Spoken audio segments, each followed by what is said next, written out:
अध्याय 171। जब किन यू ने पत्थर की दीवार में दरार देखी तो उसने जल्दी से 9 यान आत्मा अभिसरण सरणी के पत्थर के स्लैब एकत्र किए और कियाओ रुइवन के पास आया। आखिरी बार वह 200 से अधिक वर्षों से इस स्थान पर बंद थी और अब वह पुनः दिन का प्रकाश देखने वाली थी। वह इतनी उत्तेजित थी कि उसका हाथ हल्का सा कांप उठा। जोरदार धक्का लगा और उसने उसे धीरे से आगे बढ़ाया। पत्थर की दीवार को छूते ही एक जबरदस्त धमाका हुआ। धमाका धमाका धमाका। कई पत्थर के कक्ष अचानक ढह गए। वे जिस सबसे बड़े पत्थर के कमरे में थे वहां पत्थर की ईंटों के बड़े बड़े टुकड़े लगातार गिर रहे थे।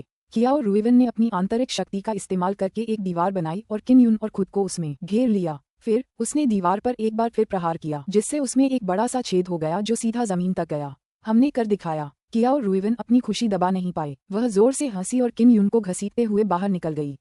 पल भर में वह जमीन पर पहुंच गई। दादी कियाओ, यहाँ तियानची साम्राज्य के लोग हो सकते हैं, हमें सावधान रहना होगा, किन यून ने धीरे से कहा। वह आसपास के माहौल को लेकर सतर्क था। जब कियाओ रुइवन भूमिगत महल में थी तो उसने किन यून को ब्लू स्पिरिट स्टार पैलेस का जिक्र करते सुना था। वह ये भी जानती थी कि स्टार पैलेस में कई शक्तिशाली मार्शल आर्ट साधक हैं और वे निश्चित रूप से उसकी आत्मा शोधन तकनीक पर मोहित होंगे। हम किसी को यह नहीं बता सकते कि हम अभी बाहर आ रहे हैं। अपनी उत्तेजना के बाद वह शांत हो गई। किन यून ने नीले पत्थर की इमारत को देखा और पाया कि वह ढह गई है। जब तक तियान क्यूई साम्राज्य के लोग आते उन्हें पक्का पता चल जाता कि उन्होंने अवरोध तोड़ दिया है और वे कुछ भी छिपा नहीं पाएंगे। हम इसे कैसे छिपाएंगे? जब भूमिगत महल ढहा तो काफी शोर हुआ था और आसपास का माहौल हिल रहा था। जरूर तियानची साम्राज्य के लोग आसपास गश्त कर रहे होंगे। वे जल्द ही यहाँ आ जाएंगे। किन यून ने चारों ओर देखा और आसपास के माहौल को भांपने के लिए अपनी आत्मिक ऊर्जा छोड़ी। अगर कोई आता तो वह उसे समय रहते चुप करा देता। कियाओ रुइवन का चेहरा गंभीर था। लगता है हम सिर्फ पूर्वज लैन जियाओ की प्राचीन वर्जित तकनीक का ही इस्तेमाल कर सकते हैं। किन यून ने आश्चर्य से पूछा, प्राचीन निषिद्ध तकनीकें? ये क्या हैं? इससे उल्कापिंड गिर सकता है। हालांकि इसका उपयोग करने के बाद इसमें बहुत अधिक ऊर्जा लगेगी और इसे ठीक होने में कुछ समय लगेगा। कियाओ रुइवन ने कहा, अगर उन्हें पता चल जाता कि मैं निषिद्ध क्षेत्र से बाहर आया हूँ तो वे निश्चित रूप से हर जगह मेरा पीछा करते, भले ही आप बहुत खतरे में हों। जैसे ही उसने अपने हाथ में छड़ी को कसकर पकड़ा, उसके होंठ हल्के से हिले। उसके शरीर से शक्तिशाली ऊर्जा की लहरें फूट पड़ीं, जिससे आसपास की हवा बेतहाशा बहने लगी। अचानक एक दमनकारी आभा प्रकट हुई और आसपास के सभी पेड़ टूट गए। किन यून ने ऊपर देखा तो एक विशाल उल्कापिंड देखा। कियाओ रुइवन बुरी तरह चीखी। उसके शरीर से रिश्ती ऊर्जा और भी ज्यादा तेज हो गई। फिर उसका पूरा शरीर मानो खाली हो गया हो। वो निढाल होकर जमीन पर गिर पड़ी। उसने कमजोरी से कहा, जल्दी यहाँ से निकल जाओ। किन यून ने उसे अपनी पीठ पर उठा लिया और ज्वाला बादल के कदमों का उपयोग करते हुए सबसे तेज गति से आकाश की ओर भागा। जब वह हवा में था तो उसे एक तेज हवा का झोंका भी महसूस हुआ जो उसे नीचे धकेल रहा था। उसके नीचे पेड़ के टूटे हुए टुकड़े तुरंत आग की लपटों में बदल गए। बूम! उल्कापिंड जमीन से टकराया जिससे आग की एक लहर उठी जो मानो किसी शांत झील में गिरे किसी बड़े पत्थर की तरह थी। आग की प्रचंड लहरें उठीं जिससे आसपास के जंगल में 1000 ली तक पानी भर गया। किन यून हवा में था और उसे हवा की तेज लहरों ने घेर लिया था। उसके नीचे लावा और आग का समंदर था। आसपास के 1000 मीटर ऊंचे पहाड़ मानो चपटे हो गए थे। यह निषिद्ध तकनीक वाकई भयावह है। ये तो बस एक प्राकृतिक आपदा है। किन यून बेहोश कियाओ रुइवन को अपनी पीठ पर उठाए हुए था। हवा में उत्तर की ओर बढ़ते हुए उसका दिल सदमे से भर गया। किन यून के जाने के 1 घंटे बाद लोगों का एक बड़ा समूह लावा से ढके निषिद्ध मैदान के ऊपर आकाश में दिखाई दिया। डू गुई की भौहें सिकुड़ गईं। उसने नीचे लगातार हो रहे विस्फोटों को देखा। फिर उसने तियान शुआन मार्शल स्कूल के लोगों की ओर देखा और व्यंग्यात्मक लहजे में कहा, अब तो तुम सब संतुष्ट हो गए होगे, है ना? किन यून मर चुका है। झो चुवान ने एक लंबी सांस ली और कहा, एक उत्कृष्ट युवा शिलालेख मास्टर ऐसे ही समाप्त हो गया। हो जिंगफेग ने कहा, मुझे जल्दी से जाकर उन्हें दिलासा देना होगा। जब उन्होंने सुना कि किन यून को निषिद्ध क्षेत्र में भेज दिया गया है तो वे लगभग भड़क उठे। इसका हमसे कोई लेना देना नहीं है, हमारी तरफ मत देखो, गुओ चेंग ने हल्के से कहा, लेकिन मन ही मन वह बहुत खुश था। तुम्हारे तियान जुआन मार्शल स्कूल के शिक्षक ने ही व्यक्तिगत रूप से किन यून को निषिद्ध क्षेत्र में भेजा था। जियाओ यू मेई को लगता है कि यह सब तुम्हारे तियान जुआन मार्शल स्कूल की गलती है। ये छोटी बच्ची इतने लंबे समय से लापता है। मुझे लगता है कि उसे जल्द ही कुछ कदम उठाने चाहिए। डू गुई ने व्यंग्य किया। शिक्षक डू, चलो वापस चलते हैं। हो जिंगफेग ने आह भरी, मुड़ा और उड़ गया। डू गुई की मानसिक शक्ति बहुत प्रबल थी। वह किन यून की मानसिक शक्ति से भली भांति परिचित था, इसलिए वह अपनी मानसिक शक्ति के एक परिचित अवशेष को एक विशेष दिशा में बढ़ते हुए महसूस कर सकता था। वह सबसे पहले पहुंचा था। किन यून की मानसिक शक्ति को भांपते ही उसने उसे तुरंत मिटा दिया था। नतीजतन बाद में किसी को भी इसका एहसास नहीं हुआ। उन्होंने हो जिंगफेग को इस मामले की जानकारी नहीं दी क्योंकि उन्हें यकीन नहीं था कि किन यून अभी भी जीवित है या नहीं। किन यून ने आत्मा शोधन करने वाले राक्षस के साथ निषिद्ध क्षेत्र में बहुत समय बिताया था। अगर वह अभी भी जीवित होता तो उसे आत्मा शोधन की कला में निपुण माना जाता। ब्लू स्पिरिट स्टार पैलेस के प्रकट होने के बाद से कभी कभी आसमान से उल्कापिंड गिरते रहे हैं। हालांकि वे इतने बड़े नहीं थे, इसलिए सभी ने इस पर ज्यादा ध्यान नहीं दिया और मान लिया कि यह एक संयोग था। खासकर वे लोग जो किम यून से बेहद नफरत करते थे। उनका मानना था कि किम यून और आत्मा को शुद्ध करने वाले शैतान का खात्मा करना स्वर्ग का काम था। जो लोग ये शो देखना चाहते थे वे मन ही मन किम यून के साथ सहानुभूति रखते थे। जैसे ही वह पलटवार करने वाला था उसके अंदर का युआन अपंग हो गया और उसे निषिद्ध भूमि में भेज दिया गया। अंततः एक उल्कापिंड से टकराकर उसकी मौत हो गई। उसे जैसे भी लगे ऐसा लग रहा था जैसे उसने किसी देवता को नाराज कर दिया हो, वरना उसे ऐसे कौन सताता। किम यून ने कियाओ रुइवन को अपनी पीठ पर उठा लिया। पूरा दिन हवा में दौड़ने के बाद वह थोड़ा थक गया था। फिर वह आराम करने के लिए एक बड़े पेड़ पर उतर गया। उसने बेहद कमजोर कियाओ रुइवन को देखा और चिंतित होकर चिल्लाया, दादी कियाओ, क्या आप ठीक हैं? कियाओ रुइवन ने अपनी आंखें थोड़ी सी खोली और मुस्कुराई, दादी ठीक हैं, मैं फिर से 9 सूरज देख पाने में बहुत खुश हूँ। थोड़ी देर आराम करने के बाद मैं ठीक हो जाऊंगी। जियाओ यूं, तुम खुद आत्मा मार्गदर्शक शिखर पर जाओ। मुझे ले जाना तुम्हारे लिए सुविधाजनक नहीं है। मैं इतनी जल्दी ठीक नहीं हो पाऊंगा। नहीं, मैं तुम्हें पीछे नहीं छोड़ सकता। किम यून ने दृढ़ता से इसे अस्वीकार कर दिया। जब कियाओ रुइवन ने देखा कि किम यून उसके लिए कितना चिंतित है तो उसका दिल खुश हो गया। एक दयालु मुस्कान के साथ उसने कहा, कोई ऊंचा पहाड़ ढूंढो और एक गहरी गुफा बनाओ। मुझे उसके अंदर रख दो। तुम्हारे जाने के बाद गुफा को बंद कर देना ताकि मैं अंदर आराम से आराम कर सकूं। अच्छा बेटा, दादी की बात सुनो। तुम्हारे लिए मुझे आत्मा मार्गदर्शक शिखर तक पहुंचाना आसान नहीं होगा। अपनी राजकुमारी को वापस लेने जाने से पहले तुम्हें अगले 2-3 महीनों में एक स्टार मार्शल स्पिरिट हासिल करनी होगी। दादी, आप क्या करने जा रही हैं? किम यून इस दयालु बूढ़ी दादी से अलग होने के लिए बेहद अनिच्छुक था। कियाओ रुइवन ने कहा, अगर मैं ठीक हो गया तो मैं मार्शल डे सॉलिड जाऊंगा। तियानक्यू में मेरे सभी दुश्मन मर चुके हैं और मेरे पास यहाँ रुकने के लिए कुछ भी नहीं है। मुझे भी तुम पर विश्वास है। तुम अपनी ताकत पर भरोसा करके इन सभी कठिनाइयों को जरूर पार कर पाओगे। किम यून केवल कियाओ रुइवन को अपनी पीठ पर उठाकर एक ऊंचे पहाड़ पर उड़ सकता था। उसने एक गहरी गुफा खोद दी। उसने अंदर 9 यान आत्मा अभिसरण सरणी स्थापित की। इससे कियाओ रुइवन आध्यात्मिक ऊर्जा को तेजी से अवशोषित कर सकेगी और उसने उसे एक भंडारण आत्मा कलाकृति दी जो सभी प्रकार के स्वादिष्ट भोजन से भरी होगी। अच्छा बच्चा, अगर किसी को शक है कि तुमने किसी तरह की आत्मा शोधन तकनीक में महारत हासिल कर ली है और इसे उनसे छिपा नहीं सकते तो उन्हें बता दो कि आत्मा शोधन तकनीक मार्शल किंग लैन जियाओ द्वारा बनाई गई थी। कियाओ रुइवन ने कहा, तुम्हें ब्लू स्पिरिट स्टार पैलेस के पूर्वी महल का शिष्य बनने के लिए अपना सर्वश्रेष्ठ प्रयास करना चाहिए। मार्शल किंग लैन जियाओ की मार्शल आर्ट सीखो। किम यून ने जल्दी से सिर हिलाया। वह पहले ही अत्यंत शक्तिशाली स्टार यांगखौट सूत्र को समझ चुका था, जिससे उसकी मानसिक ऊर्जा एक शक्तिशाली मानसिक शक्ति वाले तारे में परिवर्तित हो गई थी। इसलिए उसके मन में अब भी मार्शल किंग लैन जियाओ के लिए बहुत सम्मान था। अंत में कियाओ रुइवन ने उसे आत्मा मार्गदर्शक सितारा शिखर के बारे में बहुत कुछ बताया, जिससे उसे प्रक्रिया को समझने में मदद मिली। किम यून ने अनिच्छा से कियाओ रुइवन को अलविदा कहा और गुफा को बंद कर दिया। वह सतह पर आया और उत्तर की ओर भाग गया। क्लाउड ड्रैगन रेंज के पश्चिमी छोर से वह उत्तर की ओर चल पड़ा। सफर लंबा और खतरनाक था और उसे नहीं पता था कि वह शादी के लिए समय पर पहुंच पाएगा या नहीं। रात में किम यून आसमान में ऊंचे उड़ रहा था और उत्तर दिशा में एक तारे को देख रहा था। वह डार्कनॉर्थ तारा था। डार्कनॉर्थ तारा थोड़ा नीला दिखाई दे रहा था और ये तारों से भरे आकाश के उत्तरी भाग में सबसे चमकीला तारा था। मुझे उम्मीद है कि आत्मा मार्गदर्शक सितारा शिखर वास्तव में मुझे एक दिव्य मार्शल आत्मा प्राप्त करने में मदद कर सकता है। किम यून जमीन पर उतरा और रात में जंगल में चला गया। इस समय क्लाउड ड्रैगन पर्वत श्रृंखला में उसे हर तरह के खतरनाक जानवरों के हमलों से बचने के लिए बेहद सावधान रहना था। अगर उसका सामना किसी तेज रफ्तार वर्ग 8 या 9 के जानवर से हो जाता तो तबाही मच जाती। मुझे नहीं पता कि यू मेई कैसी है। मुझे निषिद्ध क्षेत्र में भेज दिया गया था। वह निश्चित रूप से मेरे बारे में चिंतित है और निश्चित रूप से इस बारे में बहुत गुस्सा होगी। किम यू मन ही मन चिंतित था कि जियो यू मेई कुछ गलत कर देगी। उसके सामने जियाओ यू मेई हमेशा खिलखिलाती और शरारती रहती थी, लेकिन वो एक सीधी सादी इंसान थी और जब वो बेरहम होती थी तो लोग डर जाते थे। Woof woof woof. रात के समय शांत जंगल में अचानक एक कुत्ते के भौंकने की तेज आवाज आई। किम यून तुरंत रुक गया और अपनी मानसिक ऊर्जा को जांचने के लिए छोड़ दिया। साथ ही उसने एक साधना तकनीक का इस्तेमाल करके अपने आसपास के सभी निशान मिटा दिए और फिर एक बड़े पेड़ की घनी पत्तियों में छिप गया। थोड़ी ही दूर पर गहरे हरे रंग की 2 आंखें दिखाई दीं। यह एक गाय जितना बड़ा काला कुत्ता था। उसकी पीठ पर एक बड़ा आदमी सवार था और धीरे धीरे चलता हुआ आ रहा था। कुछ ही देर बाद हरी आंखों वाले 2 और बड़े कुत्ते वहां आ गए। वे लोगों को उठाकर चलते हुए जमीन सूंघते रहते थे। क्या वह तुम्हारा कुत्ता भौंक रहा था? क्या तुम्हें कुछ पता चला? एक बड़े आदमी ने पूछा। तुम्हारा कुत्ता भी पास ही था, क्या तुम्हें वह नहीं मिला? उस आदमी ने कहा, शायद मेरा कुत्ता जरूरत से ज्यादा संवेदनशील हो गया है। सावधान रहने में कोई बुराई नहीं है। हम अभी उच्च श्रेणी के स्पिरिट लौह अयस्कों की रखवाली कर रहे हैं और हमने बहुत सारा खनन भी कर लिया है। यही निर्णायक क्षण है। पश्चिमी महल वाकई बहुत ज्यादा है। सैकड़ों गुलाम मर चुके हैं, फिर भी उन्होंने नए गुलाम क्यों नहीं भेजे? उन्होंने जिस स्पिरिट आयरन खदान से खनन किया था उसे लेने के लिए उन्होंने किसी को नहीं भेजा। न सिर्फ वे जगह घेरने के लिए हमेशा उसे वहां जमा करते रहते थे, बल्कि हमें भी बहुत सावधानी से उसकी देखभाल करनी पड़ती है। जब किन यून ने उनकी बातचीत सुनी तो वह मन ही मन घबरा गया। दरअसल यहाँ एक उच्च श्रेणी की स्पिरिट आयरन खदान थी। अध्याय 172। जब तक कोई स्पिरिट आयरन खदान को परिष्कृत करता रहेगा, उसे स्पिरिट आयरन प्राप्त हो सकेगा। किसी भी शक्ति के लिए स्पिरिट आयरन अयस्क भंडार अत्यंत महत्वपूर्ण होता है। उच्च श्रेणी के स्पिरिट आयरन अयस्क की तो बात ही छोड़ दीजिए। एक उच्च श्रेणी के स्पिरिट आयरन की कीमत प्रति कैटी 10,000 क्रिस्टल सिक्कों से भी ज्यादा है।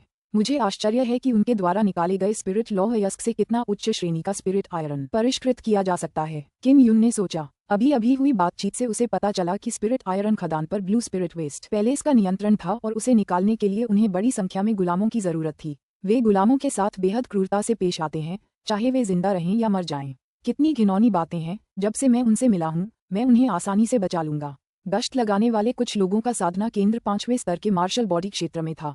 किम यून को लगा कि अपनी शक्ति से वह सफल हो जाएगा। गश्ती दल के चले जाने के बाद वह सावधानीपूर्वक और चुपके से बड़े पेड़ पर चढ़ गया।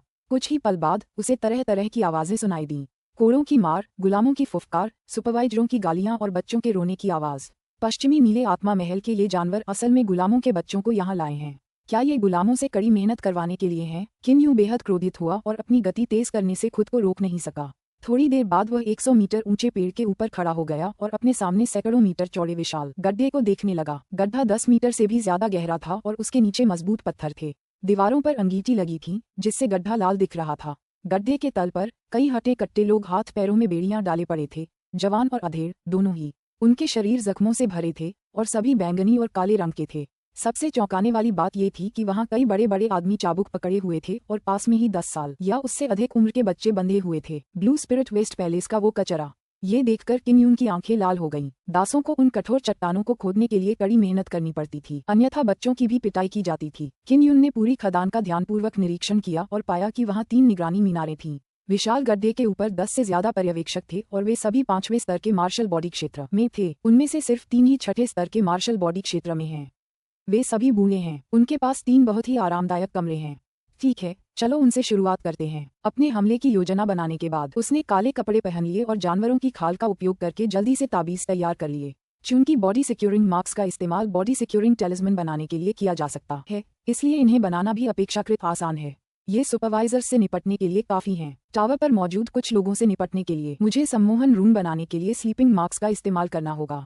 अगर किसी की मानसिक शक्ति पर्याप्त नहीं है और वह सम्मोहन रूम से प्रभावित हो जाता है तो वह तुरंत सो जाएगा। 36 आत्मा चिन्हों से किम यून ने कई अजीब उच्च श्रेणी के आत्मा चिन्ह सीखे थे। सम्मोहन ताबीज बनाना ज्यादा मुश्किल था और इसके लिए काफी मानसिक ऊर्जा की जरूरत होती थी। इन्हें तराशने के लिए इस्तेमाल होने वाली जानवरों की खालों को बनाने में भी खासी मानसिक ऊर्जा की जरूरत होती थी। कुछ घंटों बाद किम यून ने आसमान की ओर देखा और मन ही मन सोचा, करीब 2 घंटों में आसमान साफ हो जाएगा।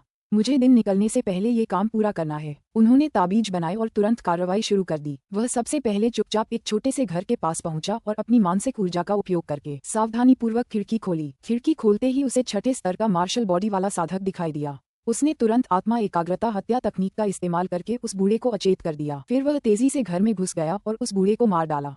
यहाँ 2 बूढ़े भी हैं। किम यून ने बूढ़े का नीला चोगा पहन लिया। इससे उसे ब्लू स्पिरिट स्टार पैलेस का सदस्य होने का नाटक करके पकड़े जाने से बचाया जा सकेगा। ये बूढ़े लोग ऐसे साधना कर रहे थे मानो गहरी नींद में हों। उन्हें अपने बारे में जरा भी चिंता नहीं थी, इसलिए वह उन्हें आसानी से मार सकता था। 6ठे स्तर के मार्शल बॉडी क्षेत्र में मौजूद 3 बुजुर्गों को मारने के बाद किम यून दूर खड़ा था। उसने अपनी मानसिक ऊर्जा का इस्तेमाल करके सम्मोहन तावीज को प्रैरी दूर तक पहुंचाया और ऊपर वाले व्यक्ति को सम्मोहित कर दिया। जब तीनों पहरेदारों पर बैठे लोग गहरी नींद में सो रहे थे तो उसने सिल्वर लान को छोड़ दिया और अपनी आत्मा की तलवार निकाल ली। सबसे पहले उन्होंने बॉडी सिक्योरिंग टेलिस्मैन का उपयोग करके बड़े खदान के पास ओवसिया को बंद कर दिया। फिर सिल्वर लान को नियंत्रित करके उन कुछ गश्ती दल की खोज की जो बच निकले थे। ओवसिया के बंद होने के बाद किम यून ने दिव्य शाही तकनीक से अपने स्पिरिट ब्लेड को नियंत्रित करके उसे उड़ा दिया। कुछ ही वार में उसने सभी क्रूर और क्रूर ओवसियरों को मार गिराया।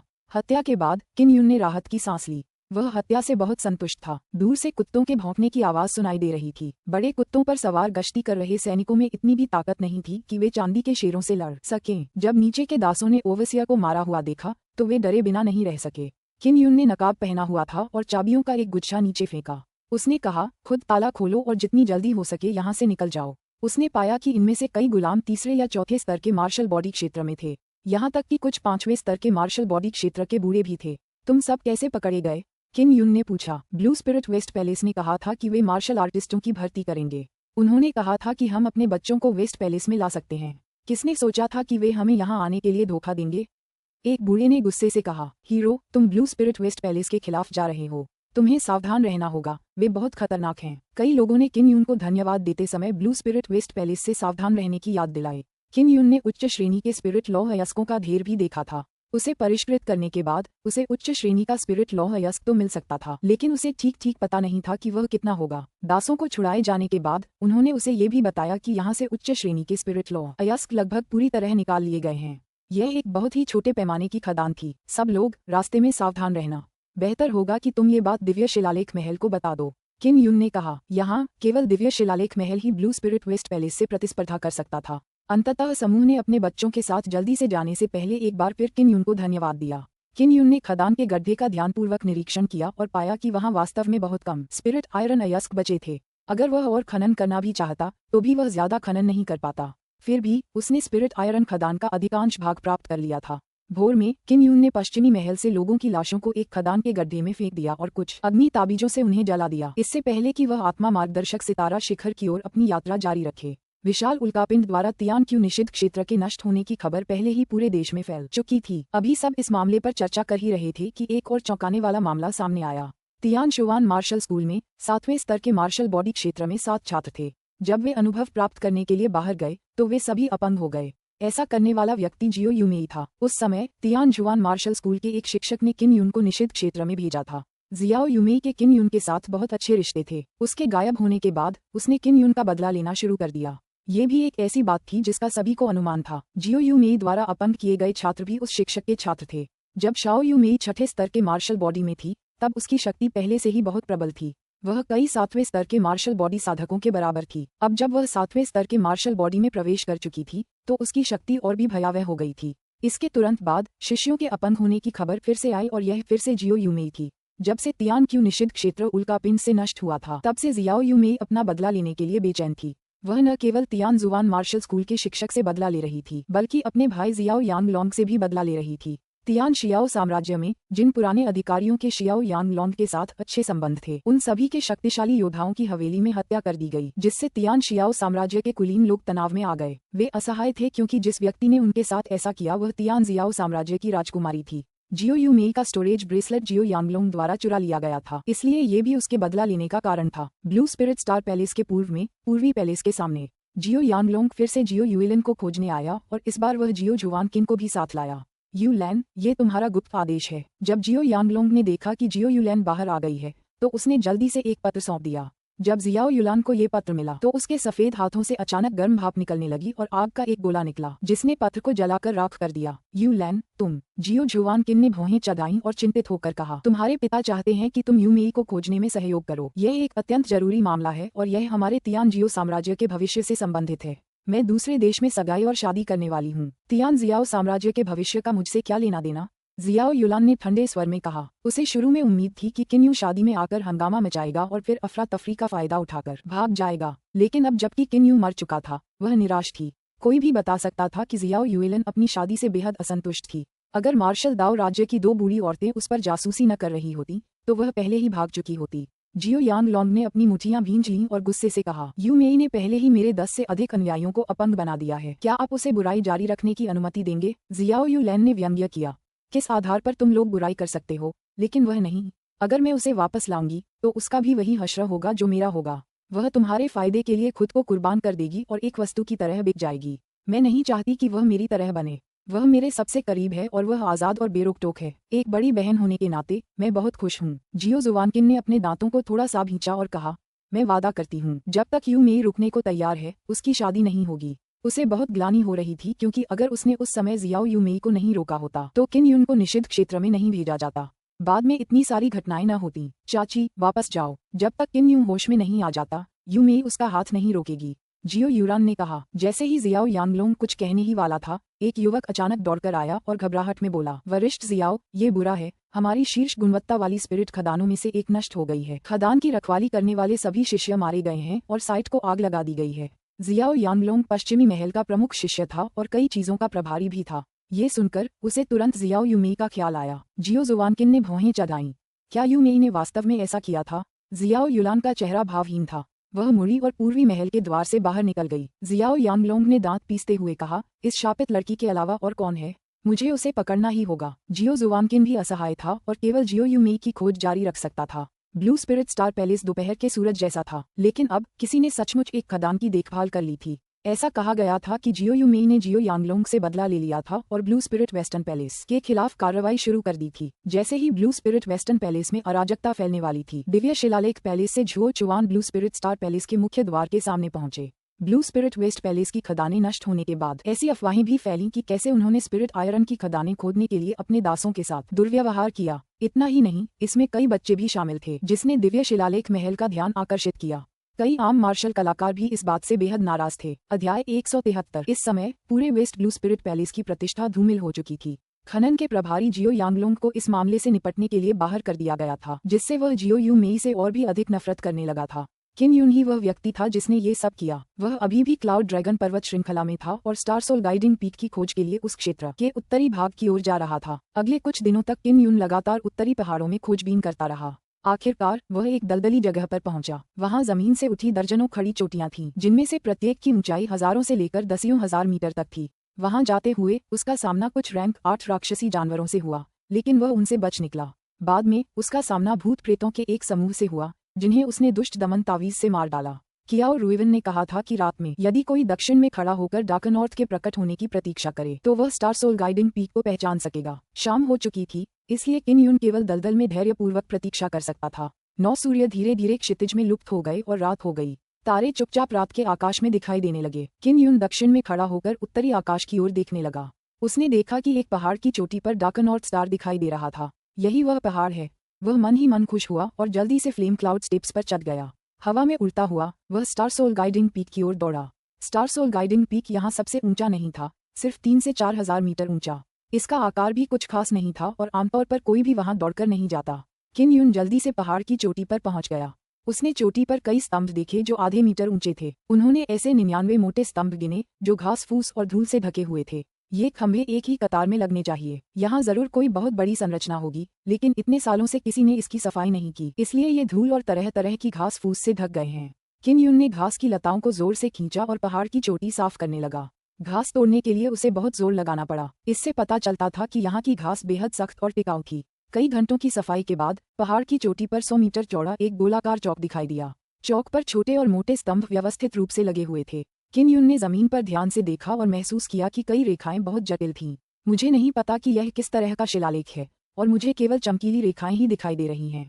कितने दुख की बात है। किन यून हवा में मंडरा रहा था और नीचे गोलाकार चौक की ओर देख रहा था। उसे कई छोटी छोटी नक्काशियां एक बड़े चित्र में मिलती हुई दिखाई दे रही थीं। यह एक सर्पिल शिलालेख था, बिल्कुल सर्पिल आकाशगंगा की तरह। छोटे और मोटे पत्थर के स्तंभ भी सर्पिल भुजाओं के साथ व्यवस्थित ढंग से लगे हुए थे। लैन जियाओ को ये संरचना बनाने में असल में कितना समय लगा? किन यून बेहद हैरान था, क्योंकि उसके नीचे हजारों शिलालेख थे जिनकी गिनती नहीं की जा सकती थी। वे सभी बारीकी से उकेरे गए थे। वह व्यूह के बीच में उतरा और जमीन पर पालथी मारकर बैठ गया। उसने अपनी आध्यात्मिक शक्ति का इस्तेमाल व्यूह में घुसने के लिए किया और जल्दी ही उसे एहसास हो गया कि व्यूह धीरे धीरे घूम रहा है। यह विशाल संरचना तारों की शक्ति को बेतहाशा अवशोषित कर रही है। किन यून घबरा गया और उसने चारों ओर देखा। उसने देखा कि प्रकाश का एक पिंड धीरे धीरे 99 स्तंभों पर जम रहा था। ऐसा प्रतीत हो रहा था कि यह विशाल संरचना भी प्रकाशित हो रही है, मानो ये तारों से भरी एक आकाशगंगा हो। अविश्वसनीय। किन यून ने बार बार आह भरी। महान संरचना सफलतापूर्वक सक्रिय हो गई थी। यह अपने संचालन के लिए तारा शक्ति को पागलपन की हद तक अवशोषित कर रही थी। किन यून ने कतार में बैठकर आंखें बंद कर लीं। उसने चुपचाप स्टार यान हृदय शास्त्र का अभ्यास किया और अपनी आदिम आत्मा का संचार करने लगा। अनजाने में ही उसे ऐसा महसूस हुआ जैसे वह तारों के विशाल समुद्र में है, जो धीरे धीरे एक नीले आग के गोले की ओर बढ़ रहा है। जब वह पास पहुंचा तो वह बहुत घबरा गया, क्योंकि वह कोई नीला आग का गोला नहीं था, बल्कि वह एक नीला सूरज था जो बहुत तेज गर्मी छोड़ रहा था। सबसे डरावनी बात यह थी कि यह नीला सूरज अतुलनीय रूप से विशाल था। इस नीले सूरज के सामने वह रेत के एक कण जितना छोटा था। उसकी चेतना आगे बढ़ती रही और फिर नीले सूरज में प्रवेश कर गई। उसने पाया कि अंदर सचमुच एक अतुलनीय रूप से विशाल भेड़िया सोया हुआ था। उसने अपनी चेतना का उपयोग करके उस भेड़िए को जगाने की कोशिश की, लेकिन कोई फायदा नहीं हुआ। अपनी असफलता के बाद उसकी चेतना नीले सूरज को छोड़कर तेजी से तारों के सागर में भटकने लगी। उसे इस बात का डर था कि ब्रह्मांड में ऐसे कई विशाल सूर्य हैं, जिनमें से प्रत्येक का रंग अलग है। ज्यादातर सूर्य खाली और बेजान थे। उनमें मौजूद आत्माएं या तो चली गई थीं या मर चुकी थीं। रात्रि के आकाश में सूर्य जैसे कई अस्तित्व हैं, लेकिन क्योंकि वे हमसे बहुत दूर थे, हम केवल प्रकाश के कण ही देख सकते हैं। मुझे आश्चर्य है कि हमारी दुनिया के 9 सूर्यों में क्या है। विशाल आकाशगंगाओं में घूमते हुए किन युन ने पाया कि प्रत्येक विशिष्ट क्षेत्र में कम से कम 2 सूर्य थे, यहाँ तक कि 3 या 4 भी थे, लेकिन उनकी संख्या अन्य 5 या 6 द्विसूर्य क्षेत्रों से कम थी और वे एक दूसरे की परिक्रमा करते थे। हालांकि जिन 9 सूर्यों से वह परिचित था वे अत्यंत दुर्लभ थे। इसके अलावा वे एक ही समय पर उगते और डूबते थे, एक दूसरे के चारों ओर चक्कर नहीं लगाते थे। ऐसा लगता है कि स्टार सोल गाइडिंग पीक का महान गठन लोगों को उपयुक्त मार्शल स्पिरिट खोजने के लिए स्टेलर नदी में प्रवेश करने की अनुमति दे सकता है। किन युन तारों की अनंत नदियों में विचरण करता रहा। वह भावनाओं से भरा हुआ था, जिससे उसे महान शक्ति की लालसा हो रही थी। केवल उस शक्तिशाली अनुभव को समझकर ही वह तारों के सागर के रहस्यों का पता लगा पाएगा। उसे नहीं पता था कि वह कब से तारों के सागर में भटक रहा था। उसे बस इतना पता था कि वह कई विशाल तारों के अंदर जा चुका था। क्या ऐसा हो सकता है कि वे मुझे स्वीकार न करें? किन युन ने मन ही मन आह भरी। वह बस सर्पिल आकाशगंगा के केंद्र की ओर बहता जा रहा था। ऐसा इसलिए था क्योंकि वहां का प्रकाश सबसे तेज था। इसका मतलब था कि उस तरह के और भी महान सूर्य थे। उसे ये भी समझ नहीं आ रहा था कि उसकी चेतना इतनी तेजी से क्यों तैर रही है। पलक झपकते ही वह सर्पिल के केंद्र में पहुंच गया। यहाँ कई विशाल सूर्य थे और वे पहले देखे गए सूर्यों से कहीं ज्यादा गर्म और डरावने थे, कई गुना बड़े। किन युन को सबसे ज्यादा चिंता इस बात की थी कि सर्पिल आकाशगंगा के बीच में एक काली गेंद थी। ये काली गेंद इतनी भयानक रूप से काली थी कि उसे देखना मुश्किल था। वह उन्हें इसलिए देख पा रहा था क्योंकि विशाल सूर्य उस काले गोले के चारों ओर चक्कर लगा रहे थे। कई सूर्य तीव्र प्रकाश किरणें उत्सर्जित करते, लेकिन उनमें से कोई भी उस घने काले गोले को प्रकाशित नहीं कर पाता था। किन युन का शरीर कांप उठा और उसकी चेतना धीरे धीरे अस्थिर होने लगी। एक अभूतपूर्व भय की भावना उसके शरीर और आत्मा में भर गई, मानो उसे पूरी तरह निगल लिया जाएगा। मेरा दिल दृढ़ है, मेरा दिल डर से नहीं डगमगाना चाहिए। कोई चीज मुझे जितनी ज्यादा डरावनी लगेगी, मुझे उस पर उतना ही ज्यादा विजय पाना होगा। इस क्षण उसे वह क्षण याद आया जब बचपन में उसकी आत्मा की शिरा छीन ली गई थी। उसे भाग्य के प्रति यांग शियू के असहाय भाव की याद आए। दृढ़ इच्छा शक्ति की एक लहर उमड़ी जिसने धीरे धीरे उसे शांत होने दिया। वह होश में आया, विशाल और काले गोले को देखा और फिर तेजी से आगे बढ़ा। आकाशगंगा का पूरा विशाल सर्पिल अंधकार के गोले के चारों ओर घूमता था। कोई भी देख सकता था कि इस काले गोले की शक्ति कितनी भयानक थी। हालांकि वह काला गोला बहुत बड़ा था, लेकिन पूरी सर्पिल आकाशगंगा की तुलना में वह बहुत छोटा लग रहा था। वह सर्पिल आकाशगंगा के बीच में बस एक छोटा सा बिंदु था, लेकिन वह पूरी आकाशगंगा को अपने चारों ओर खींचने में सक्षम था। किन युन की चेतना काले घेरे में प्रवेश कर गई और उसे कुछ भी दिखाई नहीं दिया। उसे बस यही महसूस हुआ कि उसकी चेतना तेजी से निली जा रही है। अच्छा नहीं, अगर मेरी चेतना नष्ट हो गई तो इसका मतलब है कि मैं हमेशा के लिए बेहोश हो जाऊंगा।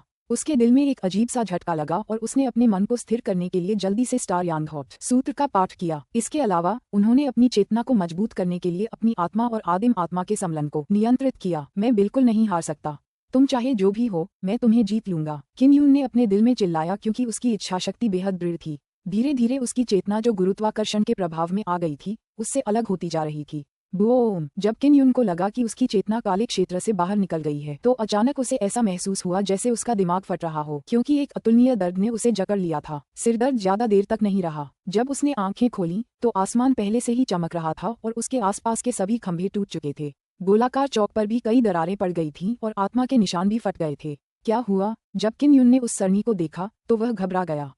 उसने तुरंत एक क्रिस्टल बॉल निकाली। उसके अंदर 30 से ज्यादा प्रकाश बिंदु टिमटिमा रहे थे। ये दिनों की संख्या गिनने के लिए इस्तेमाल किया जाने वाला एक यंत्र था। इसे जोर से हिलाने पर दिनों की संख्या गिनना शुरू हो जाता था। एक दिन बाद एक प्रकाश का कण चमक उठता था। जब किन युन ने सरनी में प्रवेश किया तो उसने गिनती शुरू की। 30 से ज्यादा प्रकाशपुंज चमक उठे, जिसका अर्थ था कि 1 महीना बीत चुका था। मैं असल में उस संरचना के अंदर 1 महीने तक बैठा रहा, लेकिन मुझे ऐसा लग रहा है जैसे सिर्फ 2 घंटे ही बीते हों।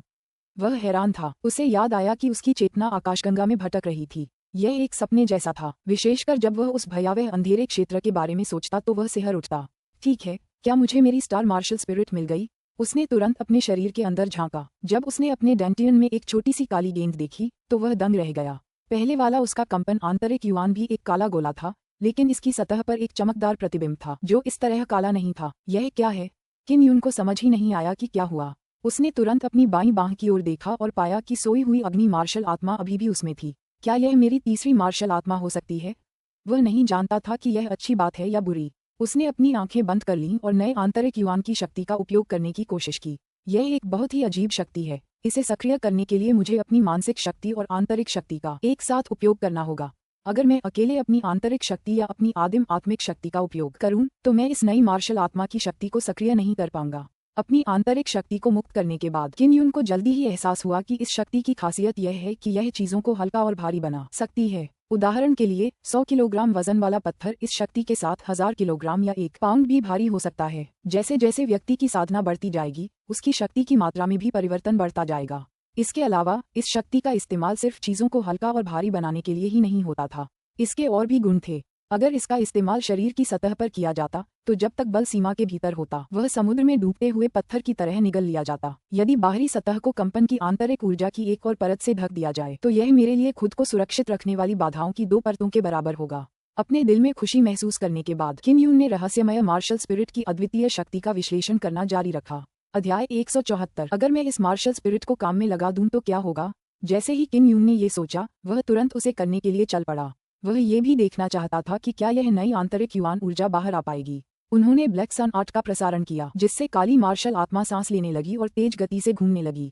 बहुत जल्द ही उन्होंने अपने डेंटियन में रहस्यमयी काली आंतरिक क्यूई को महसूस किया और वे इस ऊर्जा को सुचारू रूप से प्रसारित करने में सक्षम हो गए। लगता है रहस्यमयी आंतरिक युवान ऊर्जा पहले से ही मेरे नियंत्रण में है, किम यून ने मन ही मन सोचा। जैसे ही उसने आंतरिक युवान की अधिकतम ऊर्जा को मुक्त करने की योजना बनाई, उसने अचानक अपने बाएं हाथ में सोई हुई अग्नि मार्शल आत्मा को हिलते हुए महसूस किया। किम यून हैरान रह गया, क्योंकि यह रहस्यमयी काली मार्शल स्पिरिट थी। उसने एक आकर्षक शक्ति छोड़ी थी जिसने सोई हुई मार्शल स्पिरिट को उसके डेंटियन में खींच लिया। उसके बाएं हाथ पर सो रही मार्शल आत्मा को बलपूर्वक हटा दिया गया, जिससे उसे दर्द महसूस हुआ। इस तरह का दर्द वैसा ही था जैसा तब था जब कियाओ रुइवन ने उसे अपने भीतर के युवान को हिलाने में मदद की थी। उसने तुरंत अपने शरीर को आराम दिया और इस आंतरिक युवान की गति का विरोध करना बंद कर दिया, वरना उसे और भी ज्यादा दर्द होता। कुछ ही क्षणों बाद किम यून जोर जोर से हाँफने लगा। अपने डेंटियन में झांककर उसने पाया कि उसके आंतरिक युवान की काली सतह से तीव्र लपटें निकल रही थीं। उससे प्रकाश की काली किरणें निकल रही थीं जो सूर्य की किरणों जैसी थीं। हालांकि ये सभी किरणें काले रंग की थीं। क्या मेरी बैंगनी स्वर्ण अग्नि मार्शल आत्मा सफलतापूर्वक जागृत हो गई? किम यून आश्चर्यचकित था, क्योंकि वह अपने डेंटियन में स्थिति का अवलोकन करना जारी रखता था। उसे पूरा विश्वास था कि काली रहस्यमयी मार्शल आत्मा और सोई हुई अग्नि मार्शल आत्मा एक हो गई हैं और उसकी आंतरिक शक्ति में भारी वृद्धि हो गई है। काली मार्शल स्पिरिट, ये सूरज की तरह है। क्या ये काला सूर्य मार्शल स्पिरिट हो सकता है? किम यून ने अचानक अनुमान लगाया कि अगर ऐसा है तो ये स्वर्ग द्वारा प्रदत्त एक मार्शल स्पिरिट थी और यह उच्चतम श्रेणी की ब्लैक सन मार्शल स्पिरिट थी। क्या ये हो सकता है कि वह काला गोला जो मैंने पहले अपनी चेतना से देखा था, वह काला सूर्य था? ये सचमुच रहस्यमय है। उसने अपनी हथेली खोली और आग बाहर निकाली। अतुलनीय काली लपटें सब कुछ निगलने में सक्षम लग रही थीं और गर्मी भी अत्यंत भयावह थी। लगता है ये सचमुच ब्लैक सन मार्शल स्पिरिट है। सर्पिल आकाशगंगा में मैंने जो काला गोला देखा था, उसकी चूषण शक्ति बहुत तेज है। प्रकाश भी इससे बच नहीं सकता। अब मेरी सोई हुई ज्वाला मार्शल आत्मा के साथ विलय के बाद काली लपटें प्रकट हुई हैं। किम यून ने अपने अनुभव के आधार पर निष्कर्ष निकाला। उसने अपने शरीर की सतह पर काले सूर्य की आंतरिक शक्ति का संचार करने की कोशिश की। उस समय उसे जानबूझकर आत्मिक ऊर्जा को अवशोषित करने की कोई जरूरत नहीं थी। आत्मिक ऊर्जा अपने आप ही प्रवाहित हो जाएगी। 9 यांग आत्मा के साथ संयुक्त यह 9 यांग ऊर्जा को पागलपन की हद तक अवशोषित कर सकता है।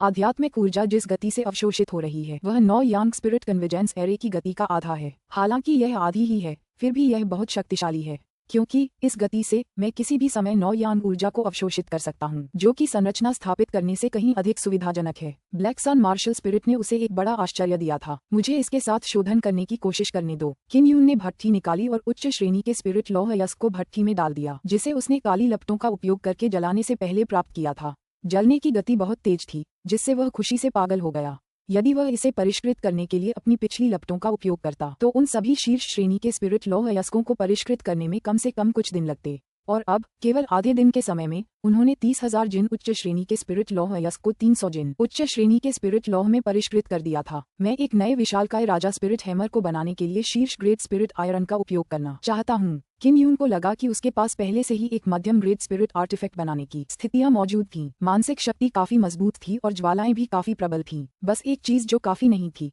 वो थी आंतरिक शक्ति। मुझे आगे बढ़ना है। किम यून ने गहरी सांस ली और जमीन पर पालथी मारकर बैठ गया। उसने आसमान की ओर देखा तो पाया कि दोपहर हो चुकी थी। चलो देखते हैं कि क्या मेरी हड्डियां काली लपटों से मजबूत हो सकती हैं। उन्होंने यहाँ वज्र अस्थि को परिष्कृत करने की योजना बनाई। शिखर पर किम यून 9 सूर्यों की आध्यात्मिक ऊर्जा को शीघ्रता से अपने शरीर में अवशोषित कर सकता था। ये काले सूर्य के आंतरिक युवान को अनंत ऊर्जा प्रदान कर सकता था और एक काली यान ज्वाला छोड़ सकता था। अस्थि मेरिडियन के माध्यम से इसे कंकाल में प्रविष्ट कराकर उसे कठोर बना सकता था। इससे पहले जब वह अस्थि शोधन संरचना में थे तो उन्होंने अपनी अधिकांश हड्डियों को परिष्कृत कर लिया था और अब वे वज्र अस्थि के बहुत करीब थे। पलक झपकते ही 1 महीना बीत गया। जब किम यून ने अपनी आंखें खोलीं तो उसके शरीर से एक हल्की सुनहरी धुंध निकली। ये धातु की हड्डियों की आभा थी। मैं आखिरकार 7वें स्तर के मार्शल बॉडी में प्रवेश कर गया हूँ। मेरा 16वां जन्मदिन भी अभी अभी बीता है। उसका हृदय भावनाओं से भर गया।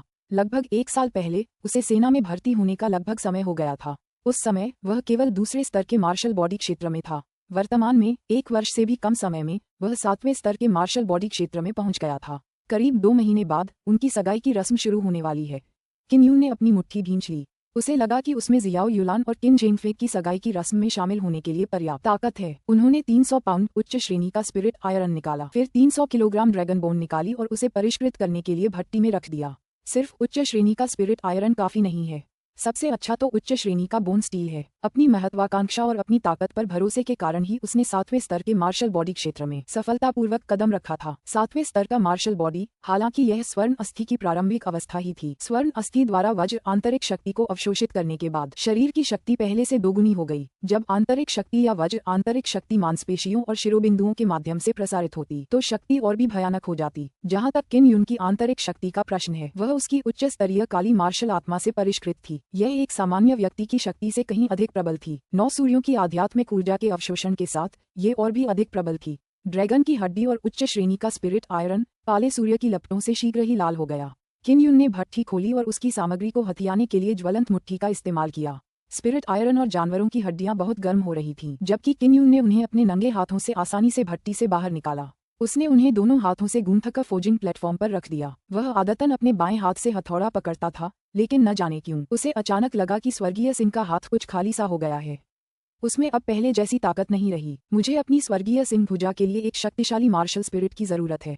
किन यून ने आत्मा शोधन तकनीक में महारत हासिल कर ली थी और अपनी मार्शल आत्मा को अपनी भुजा में समाहित कर सकता था। उसके लिए यह मुश्किल नहीं था, लेकिन सबसे मुश्किल काम था एक अच्छी मार्शल स्पिरिट ढूंढना। टकराना। विशालकाय राजा आत्मा का हथौड़ा टूट गया, जिससे बड़ी मात्रा में चिंगारियां उड़ने लगीं।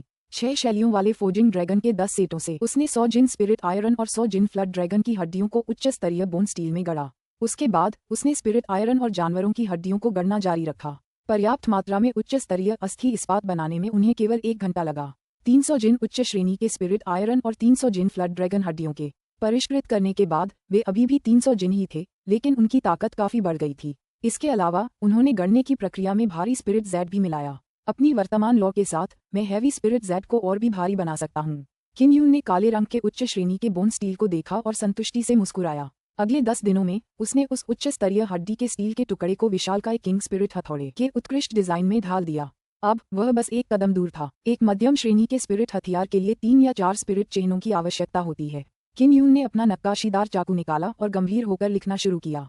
यद्यपि मध्यम श्रेणी की स्पिरिट कलाकृतियां बनाने के लिए 3 स्पिरिट मार्क की आवश्यकता थी, लेकिन उन्होंने महसूस किया कि हथौड़े को और अधिक शक्तिशाली बनाने के लिए उन्हें कम से कम 4 स्पिरिट मार्क की आवश्यकता होगी। 4 आत्मा चिन्हों को उकेरना और भी जटिल था। इसके अलावा इन 4 आत्मा चिन्हों में से कुछ के लिए 2 या 3 समूहों को उकेरना आवश्यक था। उदाहरण के लिए एक ठोस निशान के लिए हथौड़े पर 2 पैटर्न और हैंडल पर एक पैटर्न उकेरना जरूरी था। हथौड़े के दोनों किनारों पर कीमिया शिलालेखों के एक सेट की जरूरत थी। इसके बाद विशाल आत्मा चिन्ह थे। ये विशाल राजा आत्मा हथौड़े के सार आत्मा चिन्ह थे और ब्लूप्रिंट में सबसे महत्वपूर्ण चीज भी। पहले किन यून की शक्ति सीमित थी, इसलिए उसने ऐसा कोई आत्मिक चिन्ह नहीं बनाया था। ऐसा इसलिए था क्योंकि विशाल आत्मिक चिन्ह को हथौड़े के शरीर के अंदर उकेरना जरूरी था।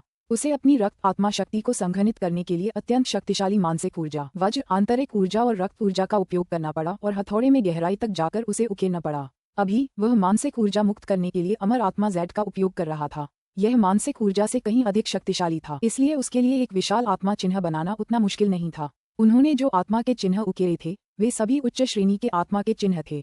वे बेहद जटिल थे, इसलिए उन्हें बनाने में बहुत समय लगा। शिलालेखों के 3 सेट, कीमिया शिलालेखों के 2 सेट और विशाल आत्मा शिलालेखों को उकेरने में उन्हें लगभग 20 दिन लगे। इस नए विशालकाय राजा स्पिरिट हैमर को एक मध्यम श्रेणी की वस्तु माना जा सकता है, लेकिन फिर भी उन्होंने हथौड़े के अंदर एक बेस्क मार्क उकेरने की योजना बनाई थी। बेस्क मार्क किसी की शक्ति को बहुत हिंसक बना सकता था और उसे तुरंत कई गुना बढ़ा सकता था। हालांकि ये बहुत अधिक आंतरिक ऊर्जा की खपत करता था, इसलिए इसका उपयोग केवल कभी कभार ही किया जा सकता था। बेस्क मार्क्स को उकेरते समय उन्हें हथौड़े के शरीर में ठीक उसी तरह उकेरना पड़ता था जैसे किसी विशाल स्पिरिट पैटर्न को उकेरा जाता है। चूंकि हथौड़े के अंदर एक विशाल स्पिरिट पैटर्न था, इसलिए दूसरे प्रकार के स्पिरिट पैटर्न को उकेरना और भी मुश्किल था। यह अच्छी बात थी कि उसके पास ब्लूप्रिंट था और उसमें विस्तृत रूप से बताया गया था कि विशालकाय स्पिरिट मार्क्स के साथ हस्तक्षेप से कैसे बचा जाए। उन्होंने ब्लूप्रिंट के अनुसार सावधानीपूर्वक नक्काशी की। लगभग 10 दिनों के बाद उन्होंने आखिरकार नक्काशी पूरी कर ली। बहुत बढ़िया। किम यून ने हथौड़े को देखा जिसे बनाने में 1 महीने से ज्यादा का समय लगा। वह भावुक हो गया। दरअसल उसे यह नहीं पता था कि इस विशाल राजा स्पिरिट हैमर को पहले से ही एक उच्च श्रेणी की स्पिरिट कलाकृति माना जा सकता है, क्योंकि उसके स्पिरिट मार्क बेहद जटिल थे। उच्च श्रेणी के बोन स्टील के साथ यह विशाल राजा स्पिरिट हैमर किसी भी उच्च श्रेणी की स्पिरिट कलाकृति से कमजोर नहीं था। उन्होंने इसे परिष्कृत करने में 1 महीने का समय लगाया था और यह बहुत लंबा लग रहा था। हालांकि जब साधारण शिलालेख विशेषज्ञ किसी मध्यम श्रेणी के स्पिरिट वेपन को परिष्कृत करते थे तो उन्हें कम से कम 2 से 3 महीने लगते थे, कुछ को तो 1 साल या उससे भी ज्यादा। यदि वह केवल निम्न श्रेणी के आत्मा टैटू ही बनाता तो वह आत्मा कलाकृतियों को तेजी से परिष्कृत कर पाता। मध्यम श्रेणी के विशालकाय राजा आत्मा हथौड़ा को सफलतापूर्वक गढ़ने के बाद किम यून जल्दी से स्टार सोल गाइडिंग पीक से बाहर निकल गया। उसे बाहर की स्थिति को समझने के लिए जल्द से जल्द वहां से निकलना था। इसके अलावा वह जियो यू मेई के बारे में भी चिंतित था। जब वह क्लाउड ड्रैगन पर्वत श्रृंखला में दौड़ रहा था और सभी प्रकार के जानवरों से बच रहा था तो उसे पता चला कि ब्लैक सन मार्शल स्पिरिट का एक और जादुई उपयोग रात में काली क्यूई छोड़ना था।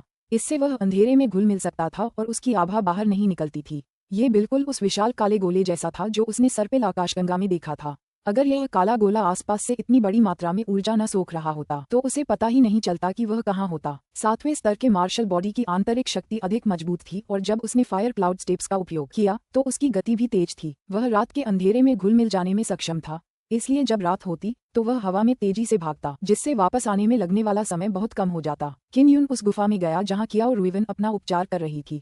वहां पहुंचकर उसने देखा कि बंद गुफा को विस्फोट से खोल दिया गया था। वहां अभी भी एक प्रबल आंतरिक शक्ति शेष थी। दादी कियाओ की चोटें लगभग ठीक हो गई हैं। आंतरिक क्यूई बहुत मजबूत है। किम यून शांत हुआ और क्लाउड ड्रैगन पर्वत श्रृंखला की गहराई में झांका। उसने मन ही मन कियाओ रुइवन के लिए क्लाउड ड्रैगन पर्वत श्रृंखला से सुरक्षित मार्ग और उस वीराने की भूमि तक उसकी सुगम यात्रा की कामना की। अध्याय 175। कुछ दिनों की यात्रा के बाद किम यून सीधे तियानकिन इंपीरियल सिटी की ओर चल पड़ा। तियानकिन साम्राज्य ब्लू स्पिरिट स्टार पैलेस का सबसे करीबी साम्राज्य था। तियानकिन पैलेस और ब्लू स्पिरिट स्टार पैलेस के नांगोंग के बीच संबंध बहुत अच्छे थे। इसके अलावा युवराज किन जेंगफेंग पश्चिमी पैलेस के जियो यांगलोंग के साथ गठबंधन में थे। इसलिए किन जेंगफेंग और जियाओ युलान के सगाई समारोह के दौरान ब्लू स्पिरिट स्टार पैलेस के चारों महल मौजूद रहते थे। पूर्वी महल के वे शिष्य जो कभी कभार ही कहीं जाते थे वे भी आमतौर पर उपस्थित होते थे, मुख्यतः इसलिए क्योंकि जियाओ युलान पूर्वी महल की एक शिष्या थी। तियानकिन शाही शहर के मुख्य द्वार पर दर्जनों मीटर ऊंचे 2 लोहे के दरवाजे खुलते थे। पहले शाही शहर को 10 मीटर से भी ज्यादा ऊंचाई तक खोला जाता था और अंदर बाहर जाने के लिए पहरेदारों से पूछताछ करनी पड़ती थी। कभी कभी तो शहर में प्रवेश के लिए पैसे भी वसूले जाते थे, लेकिन अब इसकी कोई जरूरत नहीं थी। किम यून अभी भी शाही शहर से कुछ 100 मीटर दूर था। उसकी चमकदार और गहरी आंखें शाही शहर में आने जाने वाले लोगों को घूर रही थीं। कई लोग उसके पास से गुजर गए, बस उसे लापरवाही से देखते रहे। वर्तमान किम यून पहले से भी ज्यादा लंबा और मजबूत हो गया था। स्टार सोल गाइडिंग पीक पर कई दिनों तक धूप में रहने के बाद उसकी त्वचा का रंग सांवला हो गया था और वह सुंदर और हृष्ट-पुष्ट लग रहा था। जीवन और मृत्यु के इतने संघर्षों का अनुभव करने के बाद उसका सुंदर चेहरा कुछ कोणीय हो गया था और वह और भी परिपक्व और स्थिर दिखाई दे रहा था। उसने शाही शहर के द्वारों की ओर देखा और उसका मन विचारों से भर गया। इस समय वह 16 साल का हो चुका था और उसे वयस्क माना जा सकता था। इसके अलावा वह 7वें स्तर के मार्शल बॉडी क्षेत्र का एक मार्शल कलाकार भी था। अंततः उसने अपना भाग्य पलट दिया और तियानकिन साम्राज्य में वापस लौट आया। महारानी, मैं आपके बेटे की सगाई समारोह में जरूर शामिल होऊंगा। किम यून ने अपनी मुट्ठी भींची और तेजी से शहर के द्वार की ओर चल पड़ा। उसने धूसर रंग का लबादा और शंकु के आकार की बांस की टोपी पहन रखी थी और ऐसा नहीं लग रहा था कि वह कहीं जा रहा है। उसकी आंखें दृढ़ थीं और उसका परिपक्व स्वभाव ऐसा था कि दूसरों के लिए ये पहचानना असंभव था कि वह 16 साल का युवक है। केवल वही लोग उसे एक नज़र में पहचान पाते जो उससे अच्छी तरह परिचित थे। जैसे ही किम यून शहर के द्वार में दाखिल हुआ, उसे लगा कि यह अभी भी बहुत जाना पहचाना सा है। हालांकि माहौल कुछ अलग था। हालांकि यह पहले से ज्यादा जीवंत था, फिर भी थोड़ा घबराया हुआ लग रहा था। उसने सड़कों पर पूछताछ की और पता लगाया कि पिछले कुछ महीनों में क्या हुआ था। विशेष रूप से जियो यू मेई, जिसके बारे में वह सबसे अधिक चिंतित था, वह वास्तव में एक जानलेवा दुष्ट महिला बन गई थी। ब्लू स्पिरिट वेस्ट पैलेस के लगभग 100 शिष्य और तियान शियाओ साम्राज्य के कई कुलीन लोग उसके हाथों मारे गए और कुछ छोटे परिवारों का तो सफाया भी हो गया। इन सभी परिवारों के शियाओ यांगलोंग के साथ अच्छे संबंध थे। इसके अलावा जियाओ यू मेई ने 10 से ज्यादा 8वें स्तर के मार्शल बॉडी साधकों को भी सफलतापूर्वक मार गिराया था। तियान जियाओ साम्राज्य के लिए यह एक बेहद दर्दनाक क्षति थी। तियान शुआन मार्शल स्कूल भी इससे अछूता नहीं रहा। हर तीसरे दिन कोई न कोई छात्र घायल होकर अपंग हो जाता था। पिछले कुछ महीनों से तियान जुआन मार्शल स्कूल, तियान जियो साम्राज्य और ब्लू स्पिरिट वेस्टर्न पैलेस के लोग जियो यू मेई के डर से घिरे हुए थे। हालांकि कुछ दिन पहले अचानक एक चौंकाने वाली खबर आई। जियो यू मेई को तियान जियो साम्राज्य द्वारा पकड़ लिया गया था और उसे तियानकिन साम्राज्य के शाही शहर में बंद कर दिया गया था, लेकिन वे नहीं जानते थे कि उसके साथ कैसे निपटा जाए। यू मेई पकड़ी गई है, वह तियानकिन साम्राज्य शहर में है। जब किन यून ने ये खबर सुनी तो उसने गंभीर भाव से भौहें सिकोड़ लीं। जियाओ यूमेई को पकड़कर तियान किन शाही शहर लाया गया था। जाहिर था कि उसकी कुछ और ही योजना थी। बहुत मुमकिन था कि वह उसकी बड़ी बहन जियाओ युलान पर दबाव डालने की कोशिश कर रहा था ताकि वह आज्ञाकारी होकर सगाई में सहयोग करे। जियाओ युलान ठंडी और बेरहम लगती थी, लेकिन अपनी छोटी बहन के साथ उसकी बहुत अच्छी बनती थी। अब जबकि उसकी बहन ने इतने लोगों को मार डाला था और पकड़ी गई थी, तो उसे शायद मौत की सजा ही मिलेगी। यदि वह तियान जियाओ साम्राज्य के साथ सहयोग करती और ईमानदारी से शादी करती तो उसकी छोटी बहन जीवित रह सकती थी। मैं यूमेई को बचाना चाहता हूँ। किम यून ने तुरंत किसी भी कीमत पर जियो यूमेई को बचाने का फैसला किया। जियाओ यूमेई जिन लोगों को हर जगह मार रही थी वे या तो तियान जियाओ साम्राज्य के विश्वासघाती पुराने अधिकारी थे या ब्लू स्पिरिट स्टार पैलेस और तियान जुवान मार्शल स्कूल के अनुयायी। जब उसने उन लोगों को मार डाला तो बहुत से लोग खुशी से झूम उठे। इसके अलावा उसने किम यून का बदला लेने के लिए किसी की हत्या कर दी थी। किम यून को ये भी पता चला था कि जियो युलान और किन जेनफेग के बीच सगाई समारोह लगभग 20 दिनों में आयोजित किया जाएगा। अगले कुछ दिनों में विभिन्न राज्यों से सभी कुलीन लोग, शिक्षक और छात्र एक के बाद एक सम्राट के महल में पहुंचेंगे। इसके अलावा एक और चौंकाने वाली खबर आई। जियाओ युलान की मार्शल आत्मा सार्वजनिक हो गई थी। यह एक बैंगनी सुनहरे रंग का अग्नि ड्रैगन था, एक पौराणिक मार्शल आत्मा। जब किन यून ने ये खबर सुनी तो वह ज्यादातर लोगों से कहीं ज्यादा हैरान हुआ, क्योंकि वह जानता था कि बैंगनी सोने की अग्नि ड्रैगन मार्शल आत्मा के अलावा जियो युलैन में एक और मानसिक शक्ति मार्शल आत्मा भी थी। हालांकि उसकी छोटी बहन जियाओ यूमेई ने एक बार कहा था कि वह अपनी बड़ी बहन की शक्तिशाली मार्शल स्पिरिट की नकल करने के लिए अपनी मिरर मार्शल स्पिरिट का उपयोग नहीं कर सकती। बैंगनी सोने की आग ड्रैगन मार्शल आत्मा एक बैंगनी सोने की ग्रेड मार्शल आत्मा थी। जियो यूमेई का दर्पण पूरी तरह से इसे डुप्लीकेट कर सकता था। यह निश्चित रूप से उसके दर्पण मार्शल आत्मा के अंदर संग्रहित किया जाएगा और फिर उसने जियो युलैन की मानसिक शक्ति मार्शल आत्मा की नकल की। दूसरे शब्दों में जियो युलान के पास एक तीसरी मार्शल स्पिरिट थी और यह इतनी शक्तिशाली थी कि उसकी छोटी बहन की मिरर मार्शल स्पिरिट भी इसकी नकल नहीं कर सकती थी। Dragon martial spirit beast spirit से संबंधित है और ड्रैगन एक दिव्य बीस्ट है। जियो युलैन के पास एक बैंगनी स्वर्ण श्रेणी की दिव्य स्पिरिट है, साथ ही एक रहस्यमयी काले रंग की मार्शल स्पिरिट भी है। क्या ऐसा हो सकता है कि उसे अमर कब्रिस्तान आरेख के कारण ऐसी सौभाग्यपूर्ण मुलाकात मिली हो? किम यून ने अपने बारे में सोचा। उसकी 9 सूर्य दिव्य आत्मा अमर कब्रिस्तान आरेख से थी, इसलिए उसे एक अत्यंत भयानक मार्शल आत्मा प्राप्त हुई थी। छोटी मेई लियान की लड़ाकू भावना निश्चित रूप से सरल नहीं है। मुझे आशा है कि वह इसे अच्छी तरह छिपा पाएगी। वह चाय घर से बाहर निकला और देखा कि 2 बड़े आदमी दरवाजे से अंदर आ रहे हैं। उनमें से एक ने कहा, वह एक हाथ वाला तलवारबाज वाकई डरावना है। उसने तो 8वीं लेवल के एक जानवर को हरा दिया। वह 7वें स्तर के मार्शल बॉडी क्षेत्र में है और उसकी जीवन दिव्य तलवार बहुत शक्तिशाली है। उसने इतने क्रूर जानवर को मार डाला और उसे बेचने के लिए खुद ही ले गया। जब किन यून ने उनकी बातचीत सुनी तो उसने जल्दी से पूछा, भाइयों, क्या आपने जिस एक हाथ वाले तलवारबाज की बात की थी वह इस शाही शहर में है? वह दिव्य शिलालेख महल में 8वें स्तर के जानवर को बेच रहा है। जब किन यून ने ये सुना तो उसने तुरंत उसे धन्यवाद दिया और जल्दी से शाही शहर के पश्चिम की ओर दिव्य शिलालेख महल की ओर चल पड़ा। उन्हें इस बात पर कोई आश्चर्य नहीं हुआ कि जी वुफेग 7वें स्तर के मार्शल बॉडी क्षेत्र में कदम रखने में कामयाब हो गया था। जब वह 3 जुवान अकादमी में थे, जी वुफेग की साधना 6ठे स्तर के मार्शल बॉडी के चरम पर थी। स्टार जुवान वो अकादमी में प्रवेश करने के बाद उन्हें हो जिनफेग द्वारा पोषित किया गया ताकि वे जल्दी से आगे बढ़ सकें। किन यून शाही शहर के दिव्य शिलालेख महल से बेहद परिचित था। यहाँ आते हुए उसने कई लोगों को ये चर्चा करते देखा था कि कैसे जी वुफेग ने 8वीं कक्षा के एक राक्षसी जानवर को मार डाला था। शाही शहर के पश्चिमी छोर पर अपेक्षाकृत दूरस्थ दिव्य शिलालेख महल इस दौरान काफी जीवंत हो गया था। सामान्य समय में दिव्य शिलालेख महल में कोई आम सभा नहीं होती थी और पूरा विला बेहद शांत रहता था। जब किन यून हॉल में पहुंचे तो उन्होंने डुआन कियान को देखा जो जाने वाला था। उसने तुरंत ध्वनि संदेश भेजा और चिल्लाया, दादाजी डुआन। चौंककर डुआन कियान ने दरवाजे की ओर देखा तो एक लंबा युवक बांस की टोपी और भूरे रंग का लबादा पहने हुए था और उसके चेहरे पर मुस्कान थी। ये किन यून था। डुआन कियान एकदम से दंग रह गया। हालांकि किन यून बहुत बदल गया था, लेकिन उसकी भौहों के बीच का दृढ़ निश्चय बिल्कुल नहीं बदला था। निषिद्ध क्षेत्र के नष्ट हो जाने के बाद सभी को लगा कि किन यून पूरी तरह से मर चुका है।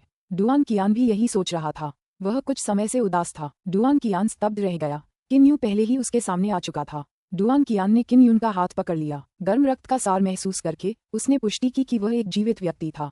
उसने फुसफुसाते हुए कहा, चलो अंदर बात करते हैं। उसने किन यून को एक गुप्त कक्ष में खींच लिया। दादाजी डुआन, मैं अभी भी जीवित हूँ। किन यून ने अपनी बांस की टोपी उतार दी और चंचलता से अपनी जीभ बाहर निकाली। जब वह शहर में दाखिल हुआ तो उसने सुना कि कोई उसका जिक्र बड़े अफसोस के साथ कर रहा है।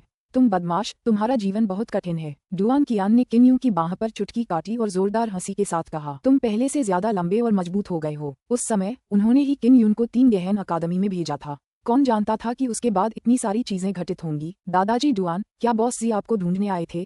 किन यून ने पूछा। डुआन कियान मुस्कुराना बंद कर गंभीरता से बोला, एन जी वुफेग, मुरोंग और हुओ जोंग, ये सब पहले भी यहाँ आ चुके हैं। उन्होंने मुझे जियाओ यूमेई को बचाने के लिए क्रिस्टल के सिक्कों के बदले एक खतरनाक जानवर का शव बेचा था। वे सचमुच तुम्हारे अच्छे दोस्त हैं। किन यून ने जल्दी से कहा, दादाजी डुआन, यूमेई निश्चित रूप से मौत के मुंह में जा रही है।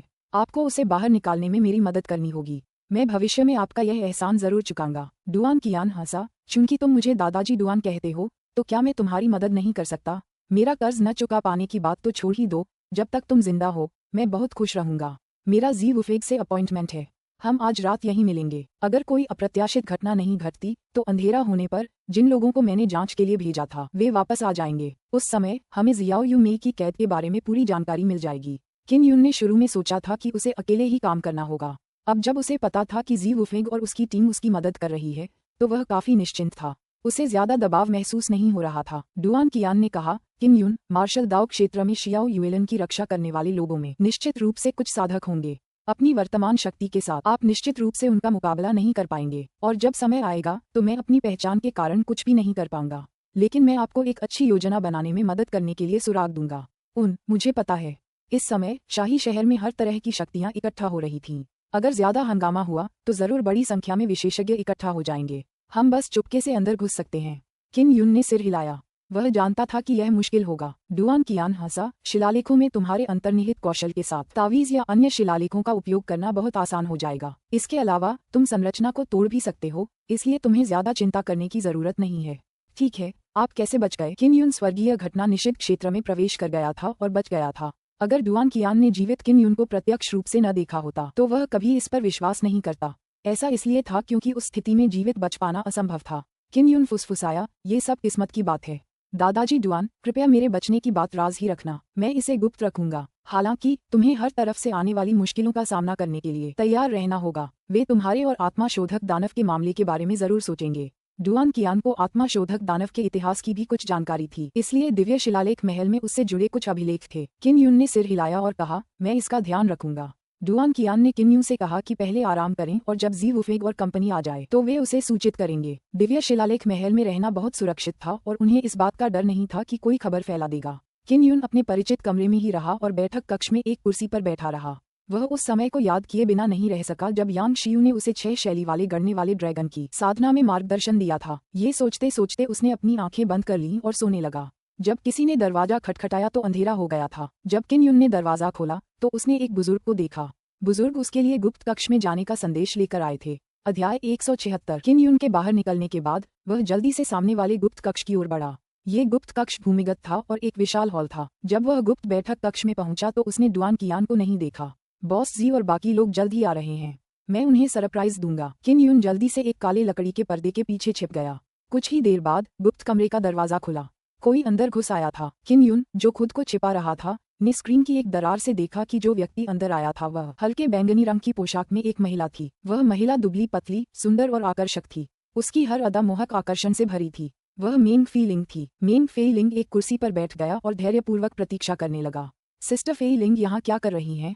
क्या उन्हें पता है कि मैं अभी भी जिंदा हूँ? किन यून ने मन ही मन सोचा। फिर 2 और लोग अंदर आए। उनमें से एक हट्टा कट्टा हुआ जोंक था। उसने मोटे भूरे कपड़े पहने थे और उसके चेहरे पर एक सरल और ईमानदार मुस्कान थी। मुरोंग का शरीर एक खूबसूरत नीले रेशमी वस्त्र से ढका हुआ था और उसके हाथ में एक सुनहरा पंखा था। उसकी कमर में एक जेड पेंडेंट लटका हुआ था और साथ में एक चांदी की बेल्ट थी जिसमें कीमती पत्थर जड़े थे। उसने शुरू से अंत तक शानदार कपड़े पहने हुए थे। राक्षसी मेंग। जब मुरोंग डैरेन ने वह सुंदर चेहरा देखा तो वह ऐसे चीखा जैसे उसने कोई भूत देख लिया हो। मुरोंग दारेन, तुम अब भी पहले जैसे ही दिखावटी हो। ऊपर से नीचे तक तुम्हारे बारे में सबसे कीमती चीज वो बेल्ट होनी चाहिए जो छोटे भाई यूं ने तुम्हें दी थी। मेंग फे लिंग ने थोड़ी उदासी के साथ कहा। किन यूं का जिक्र करते हुए मुरोंग दारेन ने एक लंबी सांस ली। हुओ जोंग की मुस्कान भी गायब हो गई थी और वह भारी मन से कुर्सी पर बैठ गया। वरिष्ठ, क्या आप जियो यू मेई को बचाने के लिए यहाँ आए थे? हुओ जोंग ने पूछा। मेंग फे लिंग ने सिर हिलाया और कहा, जियाओ यू मेई और जियाओ यून के बीच अच्छे संबंध हैं। इसके अलावा जियाओ यून का बदला लेने के लिए उसने कुछ ऐसा किया जो करने की मेरी हिम्मत नहीं थी। इसलिए चाहे कुछ भी हो मुझे अपना योगदान देना ही होगा। तभी सफेद कपड़े पहने एक खूबसूरत आदमी अंदर आया। उसके चेहरे पर एक ठंडी अभिव्यक्ति थी और सिर्फ एक हाथ आगे था।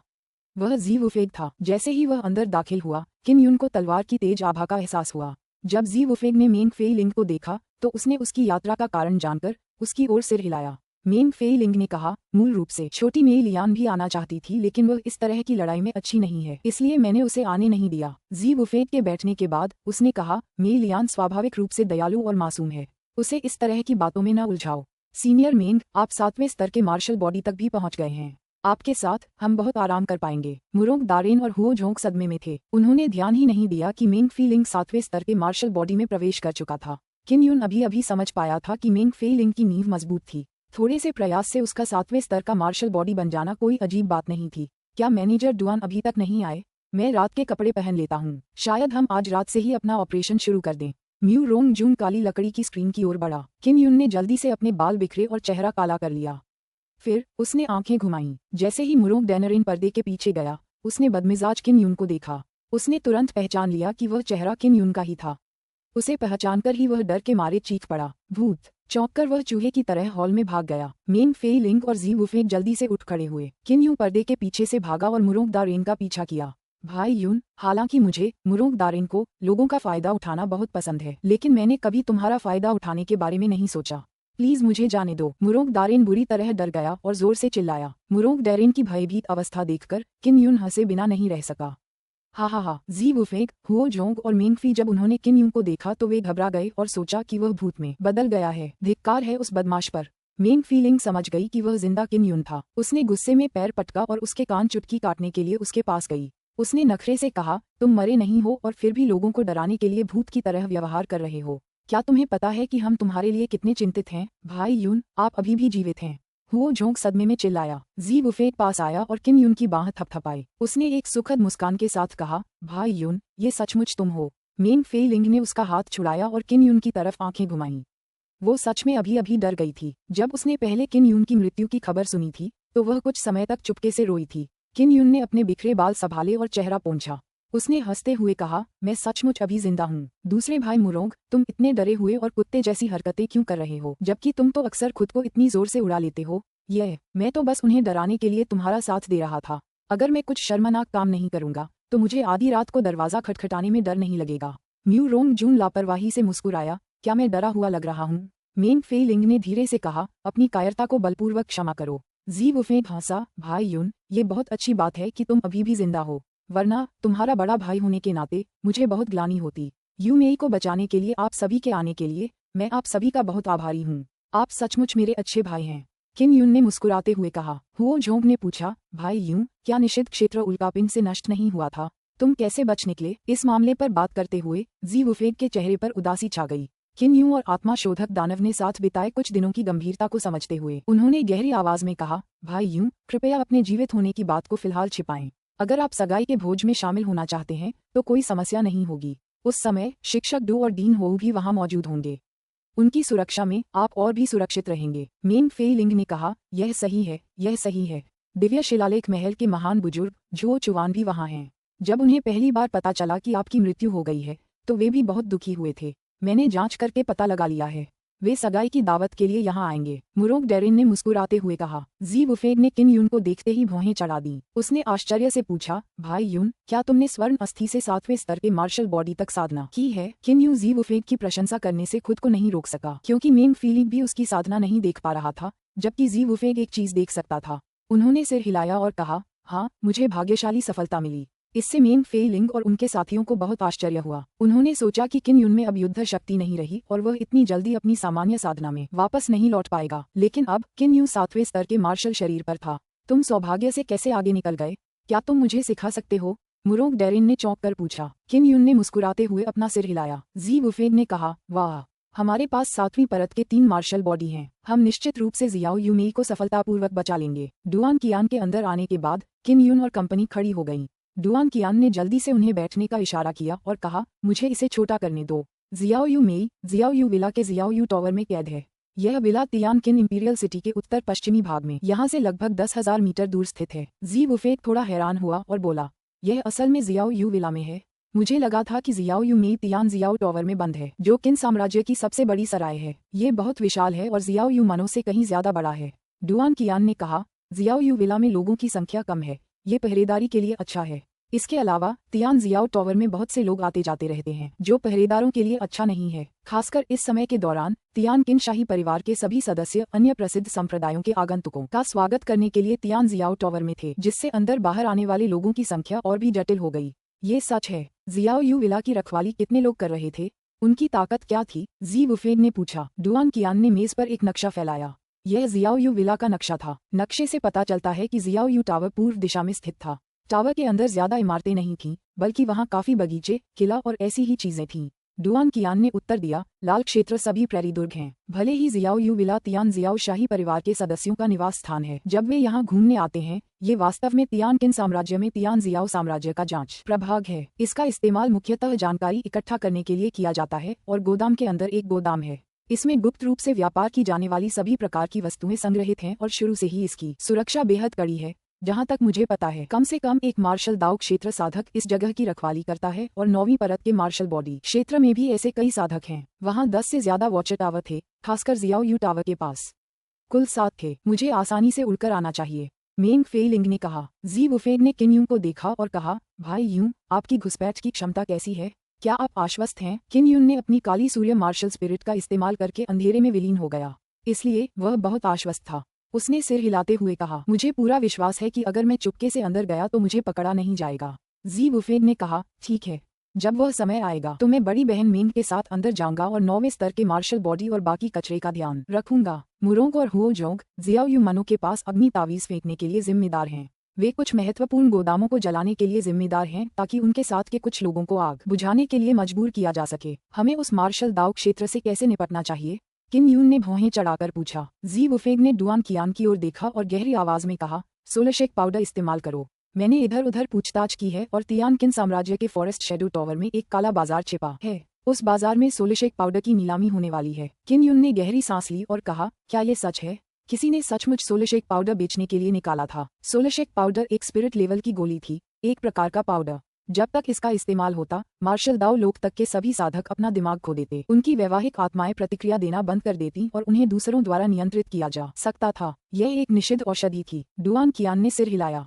ये सच है। हमारे दिव्य शिलालेख महल द्वारा भूमिगत काला बाजार खोला गया है। समय आने पर आवश्यक क्रिस्टल सिक्के भी काफी बड़े होंगे। मैं आपकी मदद करने की पूरी कोशिश करूंगा। सोलशेक पाउडर खरीदने के लिए मुझे कितने क्रिस्टल सिक्कों की आवश्यकता होगी? किन यून ने पूछा। मुझे यकीन नहीं है। जब समय आएगा मैं इसे खरीदने के लिए दिव्य शिलालेख महल के संसाधनों का उपयोग करूंगा। डुआन कियान इस तरीके का उपयोग केवल किन यून और उसके साथियों की मदद करने के लिए कर सकता था, क्योंकि वह उनकी मदद नहीं कर सकता था। शाही शहर में मार्शल दाव क्षेत्र के ज्यादा विशेषज्ञ नहीं थे। सब एक दूसरे को अच्छी तरह जानते थे। अगर वह कोई कदम उठाता तो उसे पहचान लिया जाता। योजना पहले से ही तय थी। अगर उसे सोलशेक पाउडर मिल गया तो वह बाहर निकल सकेगा।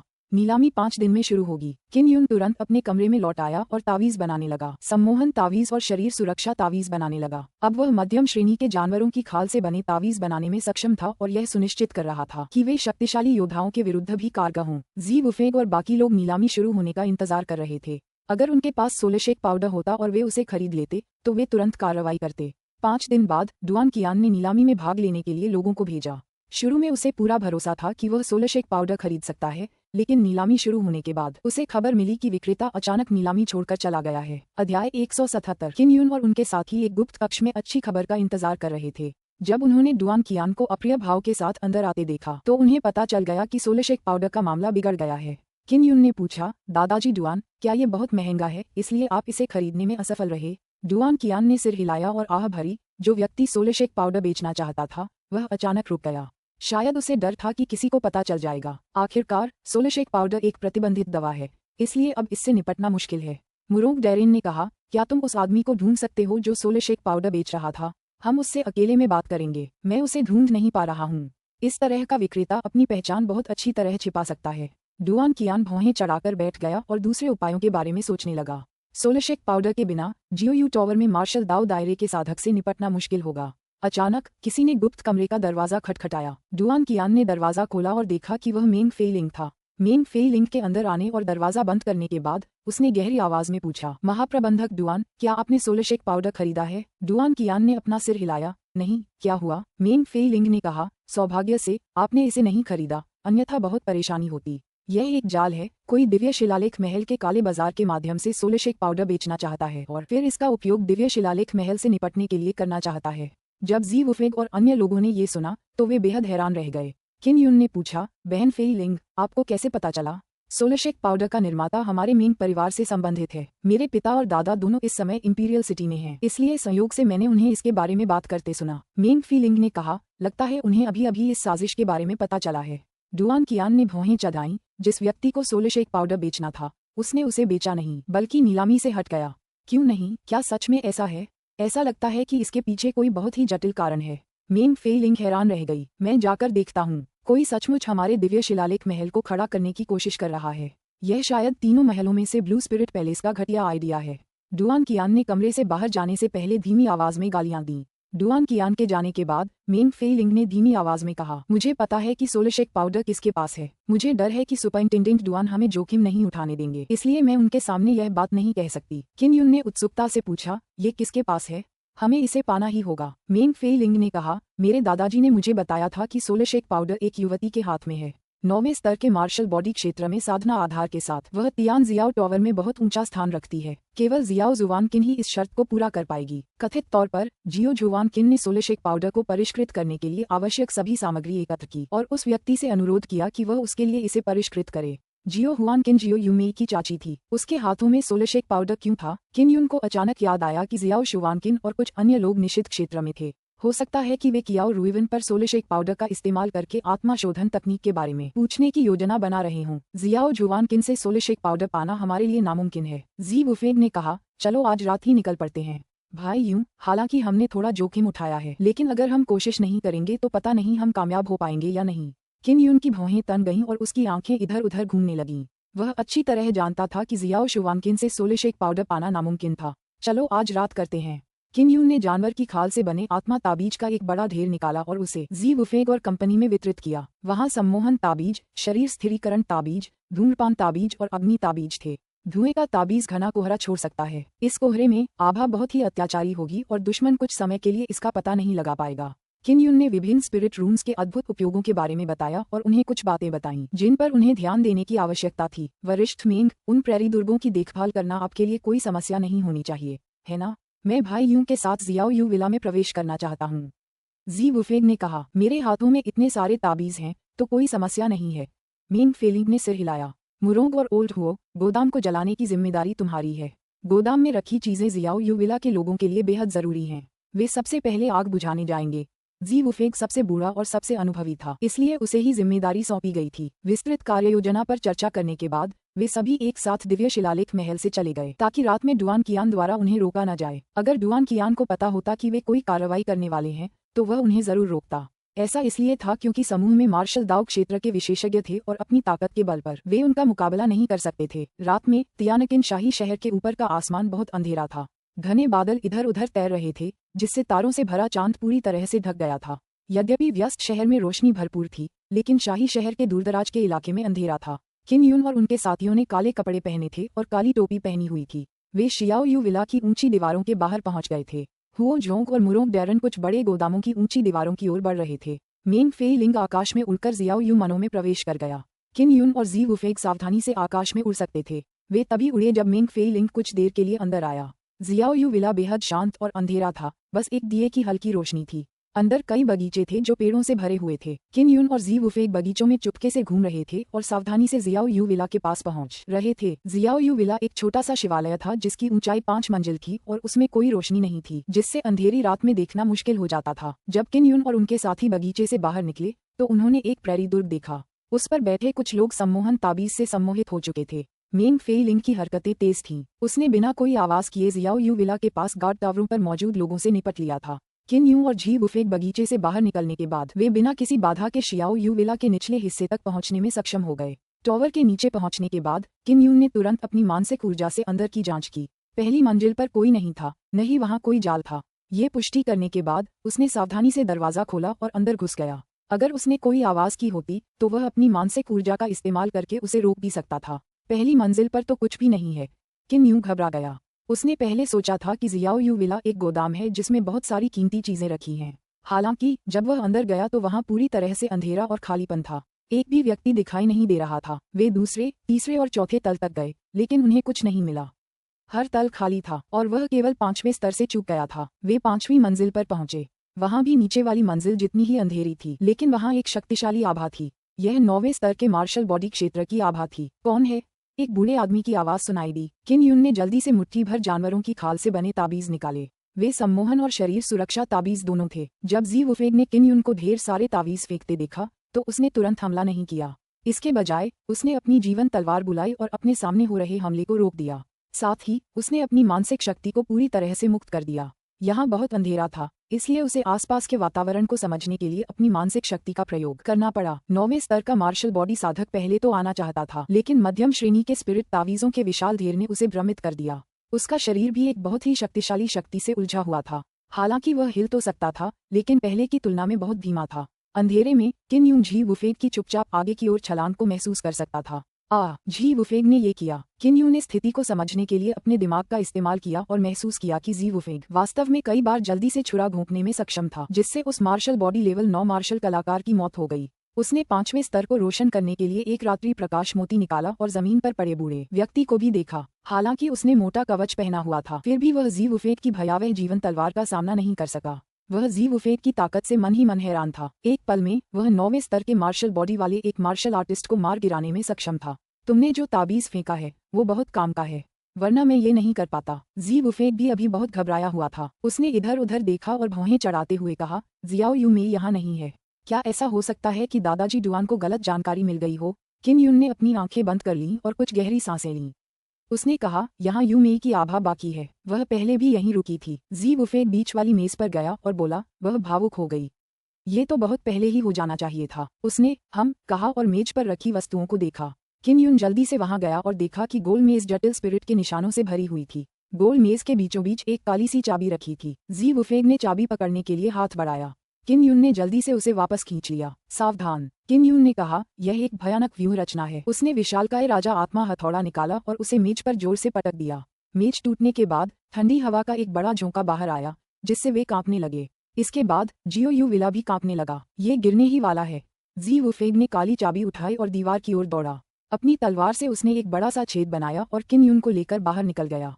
चारों तरफ से लोगों का एक बड़ा समूह आया, यहाँ तक कि 7वें या 8वें स्तर के मार्शल बॉडी क्षेत्र के लोग भी थे और उन्होंने देखा कि हवा में लोग उड़ रहे हैं। जैसे ही वे हमला करने ही वाले थे, उन्होंने किसी को चिल्लाते सुना, आग आग, गोदाम में आग लग गई है। दक्षिण में स्थित घने अंधेरे शियाओ यू विला में आग की लपटें आसमान की ओर उठ रही थीं। लपटें दहाड़ रही थीं और घना धुआं निकल रहा था। मुरोंग डेरेन और हुओ जोंग ने कुछ बड़े गोदामों को रोशन किया।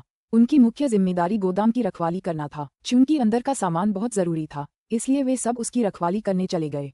केवल 2 या 3 मार्शल बॉडी 8वें स्तर के मार्शल कलाकार किन यून और जी वुफेग का पीछा कर रहे थे। किन यून ने 3 8वें स्तर के मार्शल बॉडी साधकों को धीमा करने के लिए कुछ अग्नि तावीज फेंके। फिर वह तेजी से शियाओ यू विला से बाहर निकल गया और उन लोगों ने उसका पीछा नहीं किया। डुआन कियान, जो दिव्य शिलालेख महल के उच्च स्तर पर था, हजारों मीटर दूर से ही आग की लपटें आसमान में उठती देख सकता था। उसने तुरंत अनुमान लगाया कि यह किन यून और उसके साथी थे। इन बदमाशों ने वास्तव में मुझसे यह बात छिपाई और हमला कर दिया। वह जल्दी से नीचे गया और देखा कि हुओ जोंग और मुरोंग डेरिन हॉल के पीछे से अंदर आ रहे हैं। जैसे ही डुआन कियान उन्हें डांटने वाला था, उसने मेंग फीलिंग किन यून और जी वुफेग को अंदर आते देखा। उन्होंने रात के कपड़े पहने हुए थे। तुम सब, क्या बकवास है? अगर कुछ हो गया तो क्या होगा? ये देखकर कि हर कोई वापस आ सकता है, डुआन कियान को भी ज्यादा सुकून महसूस हुआ। किन यून ने कहा, क्या हम ठीक नहीं हैं? हाँ दादाजी Duan, Yu Mei Xiao you Villa में नहीं है। वे उसे बस ले गए हैं। हमें नहीं पता कि वे कहाँ गए। क्या आप उन्हें ढूंढने में हमारी मदद कर सकते हैं? डुआन कियान थोड़ा चौंका। वे सचमुच चले गए। शुक्र है तुम भाग गए, वरना वहाँ मार्शल दाओ क्षेत्र के लोग हो सकते थे और तुम वापस नहीं आ पाते। अध्याय 178। पूरी तरह सुरक्षित रहने के लिए जियाओ यू मेई की रक्षा करने वाला साधक निश्चित रूप से मार्शल दाओ क्षेत्र में होगा। इसीलिए किन यून और जी वुफेग जब जियाओ यू विला गए तो उनकी मुलाकात किसी भी मार्शल दाओ क्षेत्र के साधक से नहीं हुई। मैं तुम लोगों की जांच में मदद करूंगा। तुम बिल्कुल भी खिलवाड़ नहीं कर सकते। आगे जियाओ यू मेई को बचाना और भी मुश्किल होगा। तुम लोगों ने उन्हें पहले ही सचेत कर दिया है। शायद मैं भी यह पता नहीं लगा पाऊंगा कि उसे कहाँ ले जाया गया है।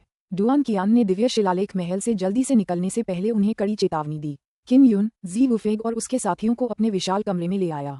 हॉल में चुपचाप बैठे उनके चेहरे निराशा से भरे हुए थे। जी वुफेग ने चुप्पी तोड़ी, जियाओ यू विला से मिली चाबी निकाली और कहा, ये चाबी जियाओ यू विला में है और कोई इस पर नजर रख रहा है। ये बिल्कुल भी आसान नहीं है। किन युन ने चाबी ली और अपनी मानसिक ऊर्जा से उसे टटोला। उसने सिर हिलाकर कहा, ये चाबी एक मेज पर रखी है जो आत्माओं के निशानों से भरी है। ऐसा लगता है कि यह चाबी के लिए ऊर्जा इकट्ठा कर रही है। मेरे दादाजी ने पहले कहा था कि जियाओयू विला एक अंधेरी जगह है और यहाँ साल भर बहुत ठंड रहती है। ये राक्षस जानवरों के मांस वगैरह के भंडारण के लिए बहुत उपयुक्त है। मेंग फेई लिंग ने अचानक कहा, चाबी तियान जियाओ साम्राज्य के लिए बहुत महत्वपूर्ण होनी चाहिए। यिन क्यू को ऐसी जगह इकट्ठा करने के बाद वे इसका क्या उपयोग करने वाले हैं? जी वुफेंग खड़ा हो गया और ध्यानमग्न होकर आगे पीछे घूमने लगा, लेकिन उसने कुछ नहीं कहा। काफी देर बाद उसने अपना मुंह खोला और कहा, यिन क्यू इकट्ठा करने की चाबी का इस्तेमाल मकबरे को खोलने के लिए किया जाना चाहिए। क्या ये तियान जियाओ शाही मकबरे के मुख्य द्वार की चाबी हो सकती है? जी वुफेंग का अनुमान सुनकर किन युन और उसके साथी भावुक हो गए। वे एक दूसरे को हैरानी से देखने लगे। तियान शियाओ शाही मकबरा, यह वह जगह थी जहां तियान शियाओ साम्राज्य के नायकों को दफनाया गया था। यहाँ दफनाए गए लोग या तो शाही परिवार के सदस्य थे या फिर वे लोग जिन्होंने तियान शियाओ साम्राज्य में बहुत बड़ा योगदान दिया था। मुरोंग डेरेन की आंखें चमक उठी और उन्होंने कहा, तियान शियाओ साम्राज्य का शियाओ यान लॉन्ग बहुत घृणित है, क्यों न हम उसकी पैतृक कब्र खोदें?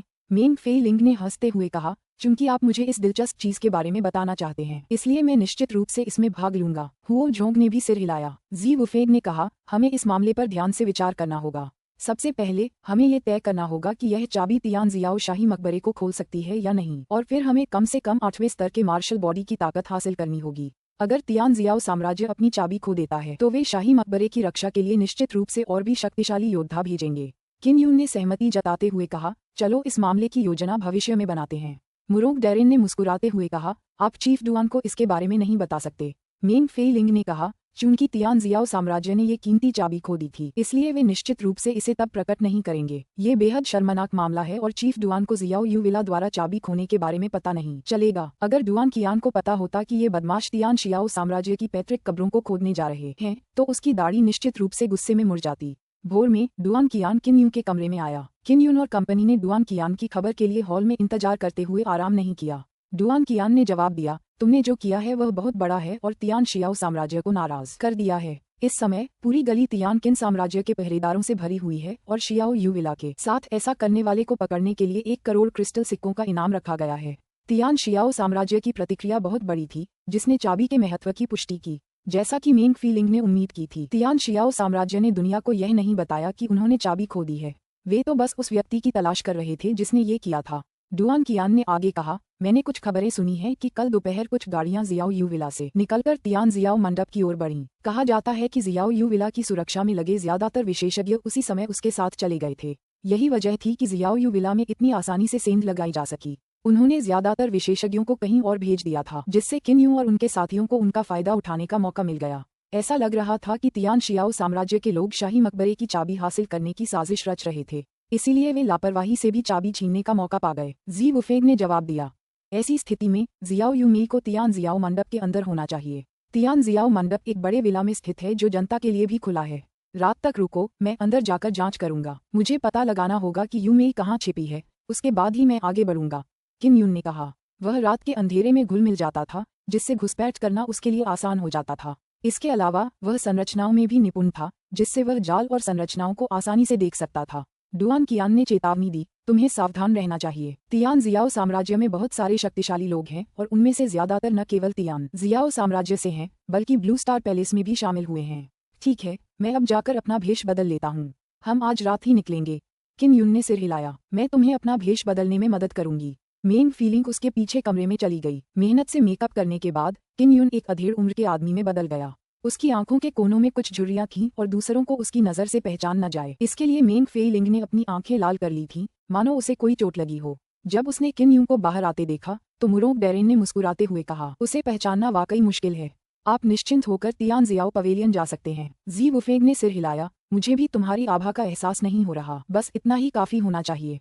और तो और उन सबने सोचा था कि अगर तुम मर भी गए तो अगर किसी को पता भी चल गया कि तुम चुपके से घूम रहे हो तो भी उन्हें नहीं लगेगा कि तुम ही हो। डुआन कियान को भी लगा कि कोई समस्या नहीं है, इसलिए उसने अपना सिर हिलाया। शाम को किन युन दिव्य शिलालेख महल से निकलकर अकेले ही तियान शियाओ मंडप की ओर चल पड़ा। तियान जियाओ मंडप शाही शहर के केंद्र में एक विला में बनाया गया था, जो शाही महल के बहुत करीब था। सामान्य समय में कोई भी व्यक्ति तियान शियाओ मंडप में पीने, खाने और रहने के लिए प्रवेश कर सकता था। हालांकि इस दौरान तियान शियाओ मंडप में प्रवेश और निकास की एक निश्चित सीमा थी। उदाहरण के लिए प्रवेश के लिए 10 लाख क्रिस्टल सिक्कों की आवश्यकता होगी। ऐसा इसलिए था क्योंकि इस दौरान तियान शियाओ मंडप और होटल की इमारतों की कीमत आसमान छू रही थी और ये कुछ पैसे कमाने का एक अच्छा अवसर भी था। किम यून ने अपना रूप बदलने के बाद अपना नाम युआन बिन रख लिया था।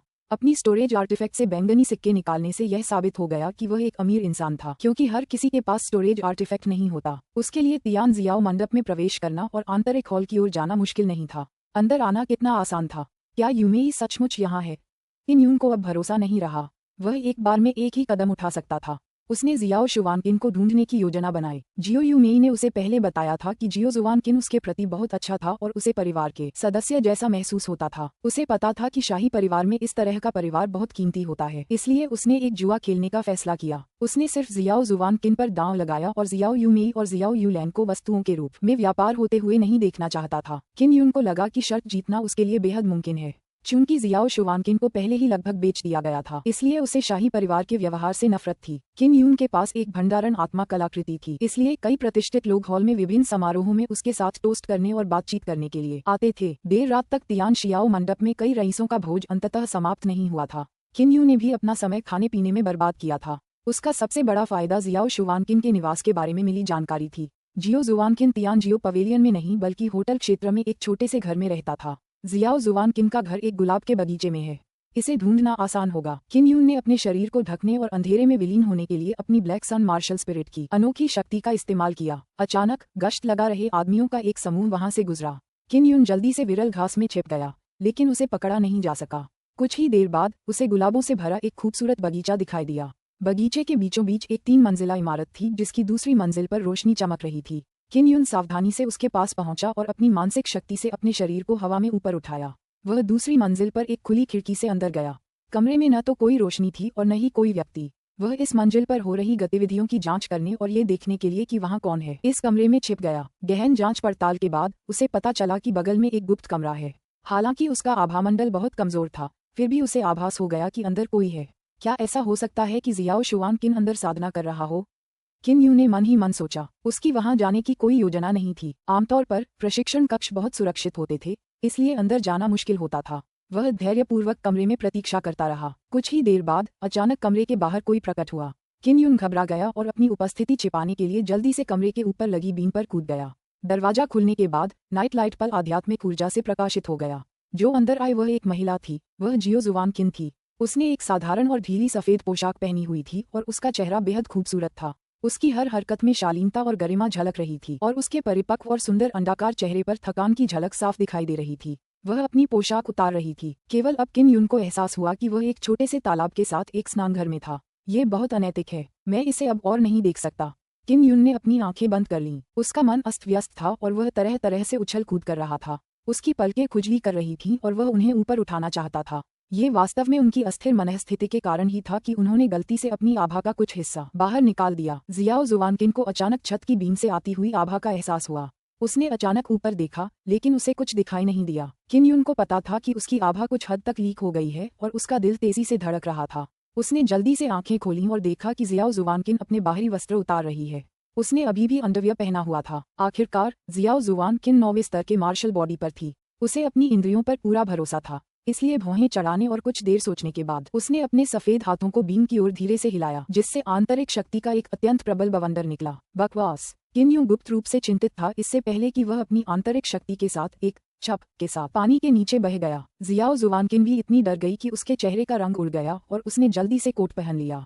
जैसे ही वह अपनी आंतरिक शक्ति का विस्फोट करने वाली थी, उसने देखा कि पूल से जो व्यक्ति उठा था वह बेहद जाना पहचाना लग रहा था। उसने अपनी जेड जैसी हथेली उठाई और हवा में मंडराती रही। उसका चेहरा आश्चर्य से भर गया और वह बोली, किम यून, तुम इंसान हो या भूत? पहले उसे बीम पर किम यून के अलावा कोई दिखाई नहीं दे रहा था। इसके अलावा उसे लग रहा था कि किम यून पहले ही मर चुका है, इसलिए उसे ऐसा लग रहा था। इसके अलावा वह किम यून की मौत के लिए बेहद दोषी महसूस कर रही थी। उसका मानना था कि किम यून उसे ढूंढने के लिए एक क्रूर भूत में बदल गया था। खासकर जब उसने जियो यूमेई की आंखों में नफरत के बारे में सोचा तो उसका दिल और भी बुरा महसूस करने लगा। इसलिए जब उसने किम यून को देखा तो उसे सुखद आश्चर्य हुआ। वह सचमुच चाहती थी कि किम यून मरा ना हो। ऐसा करके ही वह जियो यूमेई को उससे नफरत करने से रोक सकती थी। अध्याय 179। किम यून, जो अभी अभी पानी से बाहर आया था, घबरा गया। हालांकि जब उसने जियाओ जुवानकिन के चेहरे पर डर और अपराधबोध देखा तो उसे एक तरकीब सूझी और उसने मूर्ख बनने का फैसला किया। उसके चेहरे पर लगा छलावरण रंग पानी से पिघल गया था, जिससे वह और भी अधिक भयानक लग रहा था। अगर जियो जुवानकिन को पता चल जाता कि उसका शरीर लगभग देखा जा चुका है तो वह निश्चित रूप से क्रोधित हो जाती और शायद नरसंहार भी शुरू कर देती। मैं न तो इंसान हूँ और न ही भूत। किन यून ने दुखी भाव से आह भरी। जियाओ जुवानकिन ने पहले भी भूत प्रेत देखे थे, इसलिए उसे लगा कि जरूर कोई भूत प्रेत की कहानी होगी। अभी उसे आधा यकीन भी हो रहा था और आधा शक भी कि कोई अचानक बिना देखे प्रकट हो जाएगा। यह वाकई बहुत अजीब था। तो फिर तुम मुझे क्यों ढूंढ रहे हो? जियो जुवानकिन ने कुछ और नहीं सोचा, लेकिन महसूस किया कि किन यून की अचानक उपस्थिति संदिग्ध है। किन यून ने कहा, ऐसी बहुत सी चीजें हैं जिन्हें मैं छोड़ नहीं सकता। अगर मैं इसे खत्म नहीं करता तो भविष्य में भी मैं इसी अवस्था में रहूंगा। मैं कभी पुनर्जन्म नहीं ले पाऊंगा। मैं यहाँ इसलिए आया क्योंकि मुझे लगा कि यूमी को कुछ हो गया है। मुझे लगा कि वह यहाँ है और मैं उसे बचाना चाहता हूँ। उसने सुंदर जियाओ जुवानकिन को देखा। उसका चेहरा ईमानदारी और चिंता से भरा था और पूछा, चाची जियाओ, बस मुझे बताओ, यूमी कहाँ है? क्या वह यहाँ है? मैं अभी जाकर उसे बचा लेता हूँ। जियाओ जुवानकिन के चेहरे पर चिंता साफ झलक रही थी। उसने हल्की सी आह भरी और धीरे से कहा, कुछ घंटे पहले वह अभी भी यहीं थी। अब उसे तियानकिन महल भेज दिया गया है। उसे कोई नहीं बचा सकता। अगर वह यहाँ होती भी तो मार्शल दाओ क्षेत्र के लोग उस पर नजर रख रहे होते और उसके करीब पहुंचना नामुमकिन होता। अचानक किन यून को इमारत के आसपास कुछ शक्तिशाली आभाएं महसूस हुईं और वह उन पर टूट पड़ा। वे सचमुच जमीन से उड़कर ऊपर आ गए थे। कोई आ रहा है। किन यून को समझ नहीं आया कि क्या हो रहा है और वह जल्दी से पानी में कूद पड़ा। उसे लगा कि वे जियाओ जुवानकिन को ढूंढने आए हैं। तभी अचानक 3 लोग खिड़की से घुसकर बाथरूम में आ गए। ये तुम हो? तुम लोग क्या कर रहे हो? जियो जुवानकिन ने ठंडे स्वर में पूछा, जैसे ही उसने वहां आए 3 लोगों को देखा। वहां एक अधेड़ उम्र का आदमी, एक बूढ़ा आदमी और एक बूढ़ी औरत थी। सभी ने नीले रंग के वस्त्र पहने हुए थे। ये ब्लू स्पिरिट स्टार पैलेस की वर्दी थी। किन यून ने अपनी उपस्थिति कुंड के नीचे छिपा ली और उसे पता नहीं चला। और वह कौन था जिसे वह बाहर से भांप सका? वह बेहद हैरान था। वह बता सकता था कि उनमें से एक आभा मास्टर वेई की थी। जहां तक दूसरे बूढ़े आदमी की बात है, वह तियान जुवान मार्शल स्कूल का बूढ़ा आदमी था जिसने उसे निषिद्ध क्षेत्र में भेजा था। वह दूसरी बूढ़ी औरत को नहीं जानता था, लेकिन उसकी आभा सबसे शक्तिशाली थी। वह मार्शल दाओ क्षेत्र की साधिका थी। जियाओ जुवानकिन, सोलशेक पाउडर अभी भी तुम्हारे हाथों में है। तुम इसे अभी सौंप सकती हो। मास्टर वेई ने शरारत से हंसते हुए कहा। जियाओ जुवानकिन ने ठिठुरते हुए ठंडी मुस्कान के साथ कहा, सोलशेक पाउडर मुझे ही मिला था। मैं इसे तुम्हें क्यों दूं? अगर तुम्हें ये चाहिए भी तो तुम्हें इसे सही कीमत पर खरीदना होगा। मेन फीलिंग ने पहले ही कहा था कि जियो जुवानकिन के हाथों में सोलशेक पाउडर की अत्यधिक संभावना वास्तव में वास्तविक थी। हमने शुरू में कहा था कि हम आत्मा शोधन कला खोजने के लिए सोलशेक पाउडर का उपयोग करेंगे, लेकिन अब जब निषिद्ध भूमि चली गई है तो सोलशेक पाउडर को नष्ट करना होगा। बोलने वाली मार्शल दाओ क्षेत्र की एक बूढ़ी औरत थी। जियाओ जुवानकिन की बर्फ जैसी ठंडी आवाज में गुस्सा था जब उसने कहा, मैंने इसे पाने के लिए बहुत संसाधन और समय लगाया है। मैं इतनी कीमती चीज यूं ही नहीं दे सकती। बुढ़िया ने व्यंग्य किया। जियाओ जुवानकिन, सच कहूं तो युवराज और सभी मंत्री चिंतित थे कि तुम जाकर जियाओ यूमेई को बचा लोगे, इसलिए उन्होंने मुझे सोलशेक पाउडर वापस लेने की इजाजत दे दी। यह एक वर्जित औषधि है, इसलिए तुम्हें इसके परिणामों के बारे में स्पष्ट होना चाहिए। मास्टर वेई हंसे। उस समय तुम किन यून के महागुरु जैसे ही होगे। सब तुम्हारा तिरस्कार करेंगे। अब जब तक तुम सोलशेक पाउडर सौंप दोगे, हम तुम्हें चैन से मरने दे सकते हैं। जियाओ जुवानकिन जोर से हा हा हा कहकर हंसा और बोला, राजकुमार सचमुच मेरे खिलाफ इतनी साजिश करना चाहता है। ये भी सामान्य बात है।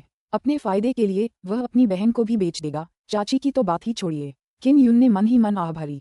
उसे इस तरह की चीजों की आदत थी। हालांकि उसने कभी नहीं सोचा था कि जियाओ यांगलोंग उसकी कल्पना से भी ज्यादा निर्दयी और निर्दयी होगा। वह असल में अपनी चाची को मारना चाहता था। चूंकि आप इसे सौंपने को तैयार नहीं है तो इसके लिए मुझे दोष मत दीजिए। बूढ़ी औरत ने ठंडी आवाज में चिल्लाकर कहा, इसे मत मारो, पहले अपाहिज बनो।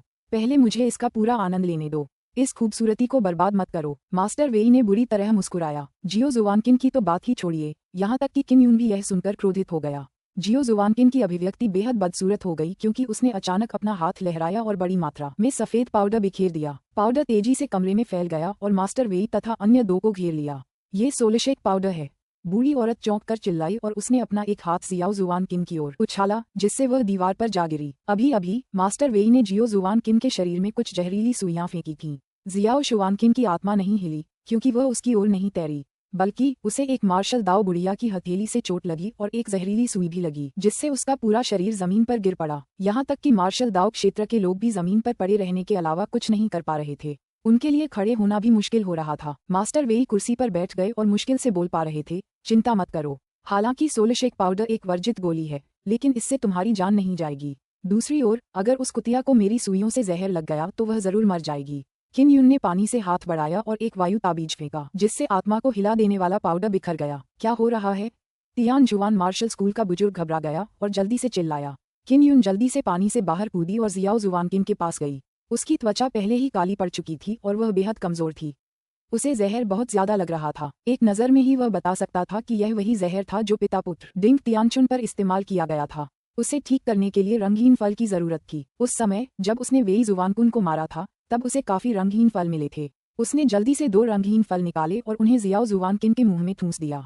फिर उसने अपनी आंतरिक शक्ति को रंगहीन फलों की ऊर्जा में प्रवाहित किया और उसे उसके शरीर के हर हिस्से में प्रवाहित किया। रंगहीन फल, तुम कौन हो जिसके पास इतने सारे रंगहीन फल हैं? मास्टर वेई ने इसे देखकर आश्चर्य से पूछा। जब किन यून पानी के नीचे था तो उसका मेकअप उतर चुका था। उसने अपने बाल संवारे और अपना चेहरा दिखाया। उसने मुस्कुराते हुए कहा, मैं कौन हूँ? मैं तुम्हारा महान गुरु किन यून हूँ। तुमने मुझे इतनी जल्दी क्यों नहीं पहचाना? क्या तुम मर नहीं गए? मास्टर वेई आश्चर्यचकित थे। जब तियानजुआन मार्शल स्कूल के बूढ़े आदमी और बूढ़ी औरत ने किन यून का नाम सुना तो उनके चेहरे के हाव भाव एकदम बदल गए और वे डर से भर गए। किन यून ने मास्टर वेई को जमीन पर पटक दिया और फिर उनके चेहरे पर पैर रख दिया। उसने मुस्कुराते हुए कहा, जब तुम जैसे बदमाश जिंदा और स्वस्थ हो तो मैं कैसे मर सकता हूँ? अरे हाँ, तुमने मुझसे पूछा था कि इतने सारे रंगीन फल क्यों हैं, है ना? मैं तुम्हें दया से बताता हूँ, ये तुम्हारे बेटे से मिले थे। हाँ, मैंने ही तुम्हारे बेटे वेई जुवानकुन को मारा था। मास्टर वेई, जिन्हें जमीन पर पटक दिया गया था, बेहद गुस्से में थे। हालांकि उनका पूरा शरीर शक्तिहीन था और वे चीख रहे थे, तुमने ही आहकुन को मारा था। किन यून ने व्यंग्यात्मक लहजे में कहा, आपका बेटा युआन यानयंग पर राक्षसी साधना तकनीक का इस्तेमाल करके अपने शरीर का पोषण करना चाहता है। उस समय यान यून भी उसके पास ही था। जैसे ही आपका बेटा शुरू करने वाला था, मैं दौड़कर आया और उसे मार डाला। और यान यून, उस कुतिया को यानयंग ने मार डाला। क्या तुम भी जियाओ जुवान किन पर ऐसी शैतानी कला का अभ्यास करना चाहते हो? तुम सब दिन भर यही कहते रहे हो कि मैं एक राक्षस हूँ जो शैतानी तकनीक सीखता है, लेकिन तुम सभी शैतानी तकनीक सीख रहे हो। सच में चोर चिल्ला रहा है, चोर को पकड़ो। रंगहीन फल खाने के बाद जियाओ शुवानकिन का चेहरा अब पहले जैसा काला नहीं रहा। जब उसे पता चला कि मास्टर वेई उसके शरीर का फायदा उठाकर शैतानी कलाएं साधना चाहते हैं तो वह और भी ज्यादा क्रोधित हो गई। किन यून ने मास्टर वेई के पेट पर हाथ रखा और मुस्कुराया। मास्टर वेई, मेरा साथ दीजिए और अपने पूरे शरीर को आराम दीजिए। कृपया मेरा विरोध मत कीजिए। तुम क्या कर रहे हो? मास्टर वेई ने कहा। जैसे ही उसने बोलना खत्म किया वह दर्द से चीख पड़ा। उसे लगा जैसे उसकी प्लेटिनम फायर मार्शल स्पिरिट बाहर खींची जा रही हो। किन यून अपनी मार्शल आत्मा निकाल रहा था। जब तियानशुआन मार्शल स्कूल के बूढ़े आदमी और मार्शल दाओ क्षेत्र की बूढ़ी औरत ने ये देखा तो उनके चेहरे पीले पड़ गए। वे समझ गए कि किन यून मास्टर वेई की मार्शल स्पिरिट निकाल रहा था। मास्टर वेई ने अपने पूरे शरीर में एक अतुलनीय दर्द महसूस किया जब उन्होंने किन यून को अपनी प्लेटिनम अग्नि मार्शल स्पिरिट निकालते देखा। ये चमकती हुई प्लेटिनम रोशनी का एक छोटा सा गोला था। किन यून ने अनेक आत्मिक रूनों से उत्कीर्ण एक मोती निकाला और उसमें प्रकाश की गेंद रख दी। यह आत्मा को परिष्कृत करने की तकनीक है। तुमने इसे सीख लिया है। तियानशुआन मार्शल स्कूल के बूढ़े व्यक्ति ने आश्चर्य से कहा। हाँ, शुक्रिया। आप ही थे जिन्होंने मुझे निषिद्ध क्षेत्र में भेजा था, इसीलिए मैंने ऐसी दिव्य तकनीक सीखी। किन यून मुस्कुराते हुए पास आया। उसने अपनी हथेली उस बुजुर्ग के पेट पर रख दी। आपका धन्यवाद करने के लिए मैं आपकी युद्ध शक्ति का भरपूर उपयोग करूंगा। मास्टर वेई की युद्ध शक्ति निकाल दिए जाने के बाद से वे अधमरे हो गए थे। उन्हें इतना असहनीय दर्द हो रहा था कि वे उनकी ओर देखने से भी डर रहे थे। जब बुजुर्ग ने मास्टर वेई की दयनीय हालत देखी तो वह घबरा गया। उसने रोते हुए विनती की, किन यून, मैं उस समय बहुत ही आवेग में था। उसके बोलना समाप्त करने से पहले ही किन यून ने उसकी मार्शल आत्मा को निकालना शुरू कर दिया था। मास्टर वेई और यह बूढ़ा व्यक्ति दोनों 9वें स्तर के मार्शल बॉडी क्षेत्र में थे और चूंकि वे सभी ब्लू स्पिरिट स्टार पैलेस में शामिल हो गए थे इसलिए उनके मार्शल दाव क्षेत्र में प्रवेश करने की प्रबल संभावना थी। लेकिन अब उनकी मार्शल स्पिरिट्स निकाल ली गई थीं। ये कहा जा सकता है कि उनकी मार्शल आर्ट पूरी तरह से नष्ट हो गई थी। मार्शल दाव क्षेत्र की बूढ़ी औरत इतनी डरी हुई थी कि उसका चेहरा राख सा पड़ गया और उसका शरीर हल्का कांपने लगा। वह मार्शल दाव क्षेत्र में थी और अभी अभी मार्शल दाव पहुंची थी। अब एक नन्हे बदमाश द्वारा उसका सर्वनाश होने वाला था। जियो जुवान किन जमीन पर लेट गई और खुशी से देखती रही क्योंकि अगर मास्टर वेई और अन्य दो उसके खिलाफ कार्रवाई नहीं करते तो ऐसा परिणाम नहीं होता। उसने किन यून को देखा और सोचा कि कैसे उस छोटे से लड़के ने भूत बनकर उसे धोखा दिया था। उसने उसे नहाते हुए देखने की भी योजना बनाई थी क्योंकि वह शर्मिंदा और गुस्से में थी। ये देखकर कि वह बच गई थी, उसने भी अपने दिल की गहराइयों से किन यून को माफ कर दिया था। तुम कैसे बच गए? मार्शल दाव क्षेत्र का एक साधक भी ऐसे वातावरण में आसानी से जीवित नहीं रह पाएगा। बूढ़ी औरत की आवाज में डर भरा हुआ था जब उसने पूछा। किन यून ने बड़े की मार्शल स्पिरिट निकाली। वह भी प्लेटिनम रैंक वाली अग्नि मार्शल स्पिरिट थी। वह बुढ़िया के सामने आया और हंसते हुए बोला, मैं ही था जिसने आत्मा शोधक दानव को छोड़ा था। बाहर आने के बाद उसने एक विशाल उल्कापिंड को आकर्षित किया जिसने स्वर्ग और पृथ्वी को नष्ट कर दिया। इस तरह तुम सब मूर्ख सोचोगे कि हम मर गए हैं। आत्मा शोधक दानव वास्तव में अभी भी जीवित था और वह बड़े उल्कापिंडों को भी बुला सकता था। इससे बुढ़िया को बहुत धक्का लगा। किम यून ने मुस्कुराते हुए कहा, माफ करना, मैं शुरू से ही नहीं रोक पाया। आपकी मार्शल स्पिरिट खराब नहीं होनी चाहिए। बूढ़ी औरत के पेट से मार्शल स्पिरिट बह निकली। वह एक सफेद सुनहरे शेर जैसा था। अध्याय 180। जियो जुवान किन दीवार के सहारे झुक गई। उसके चेहरे पर छाई काली धुंध धीरे धीरे छट रही थी, लेकिन अब वह फिर से प्रकट हो गई। वह सदमे में धीरे से बोली, किम यून, मेरे शरीर में एक और जहर है। मास्टर वेई ने हल्की सी आंखें खोली और हल्के से हंसे। यह मेरा एक और जहर है। जियाओ शुवानकिन, तुम तो मर ही जाओगी, मेरे साथ मर जाओ। हा हा हा। जब वह हंस रहा था तो किम यून ने एक ही हथेली के प्रहार से उसका दिमाग नष्ट कर दिया। किम यून, तुमने आत्मा को परिष्कृत करने की कला में महारत हासिल कर ली है। सबको पता चल जाएगा, तुम्हारा अंत अच्छा नहीं होगा। बुढ़िया फूट फूट कर हंसी, तुम जरूर बुरी तरह मरोगे। किम यून वहां गया और बूढ़ी औरत और बूढ़े आदमी को आग में जलाने से पहले उनसे निपटा। इसके बाद वह जल्दी से जियाओ जुवान किन को उठाकर कमरे में ले गया और उसे बिस्तर पर लिटा दिया। जियाओ शुवानकिन के चेहरे की त्वचा के नीचे न सिर्फ काली ऊर्जा बह रही थी, बल्कि उसके पूरे शरीर की त्वचा के नीचे एक काला कोहरा भी धीरे धीरे उमड़ रहा था। यह एक बहुत ही अजीब जहर था। यह एक जहरीली आंतरिक शक्ति है जो मेरे पूरे शरीर में समा गई है। अब मुझे बचाया नहीं जा सकता, जल्दी से मुझे मार डालो। जियाओ जुवानकिन की आंखें निराशा से भरी थीं जब उसने किम यून को देखा। अगर तुम यू मेई और यू लैन से मिलो तो मेरी तरफ से उनसे माफी मांगना।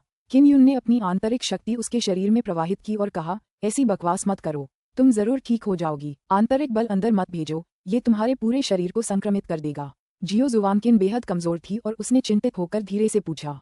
किम यून ने जहर का परीक्षण किया, लेकिन उसे समझ नहीं आया कि उसे कैसे बाहर निकाला जाए।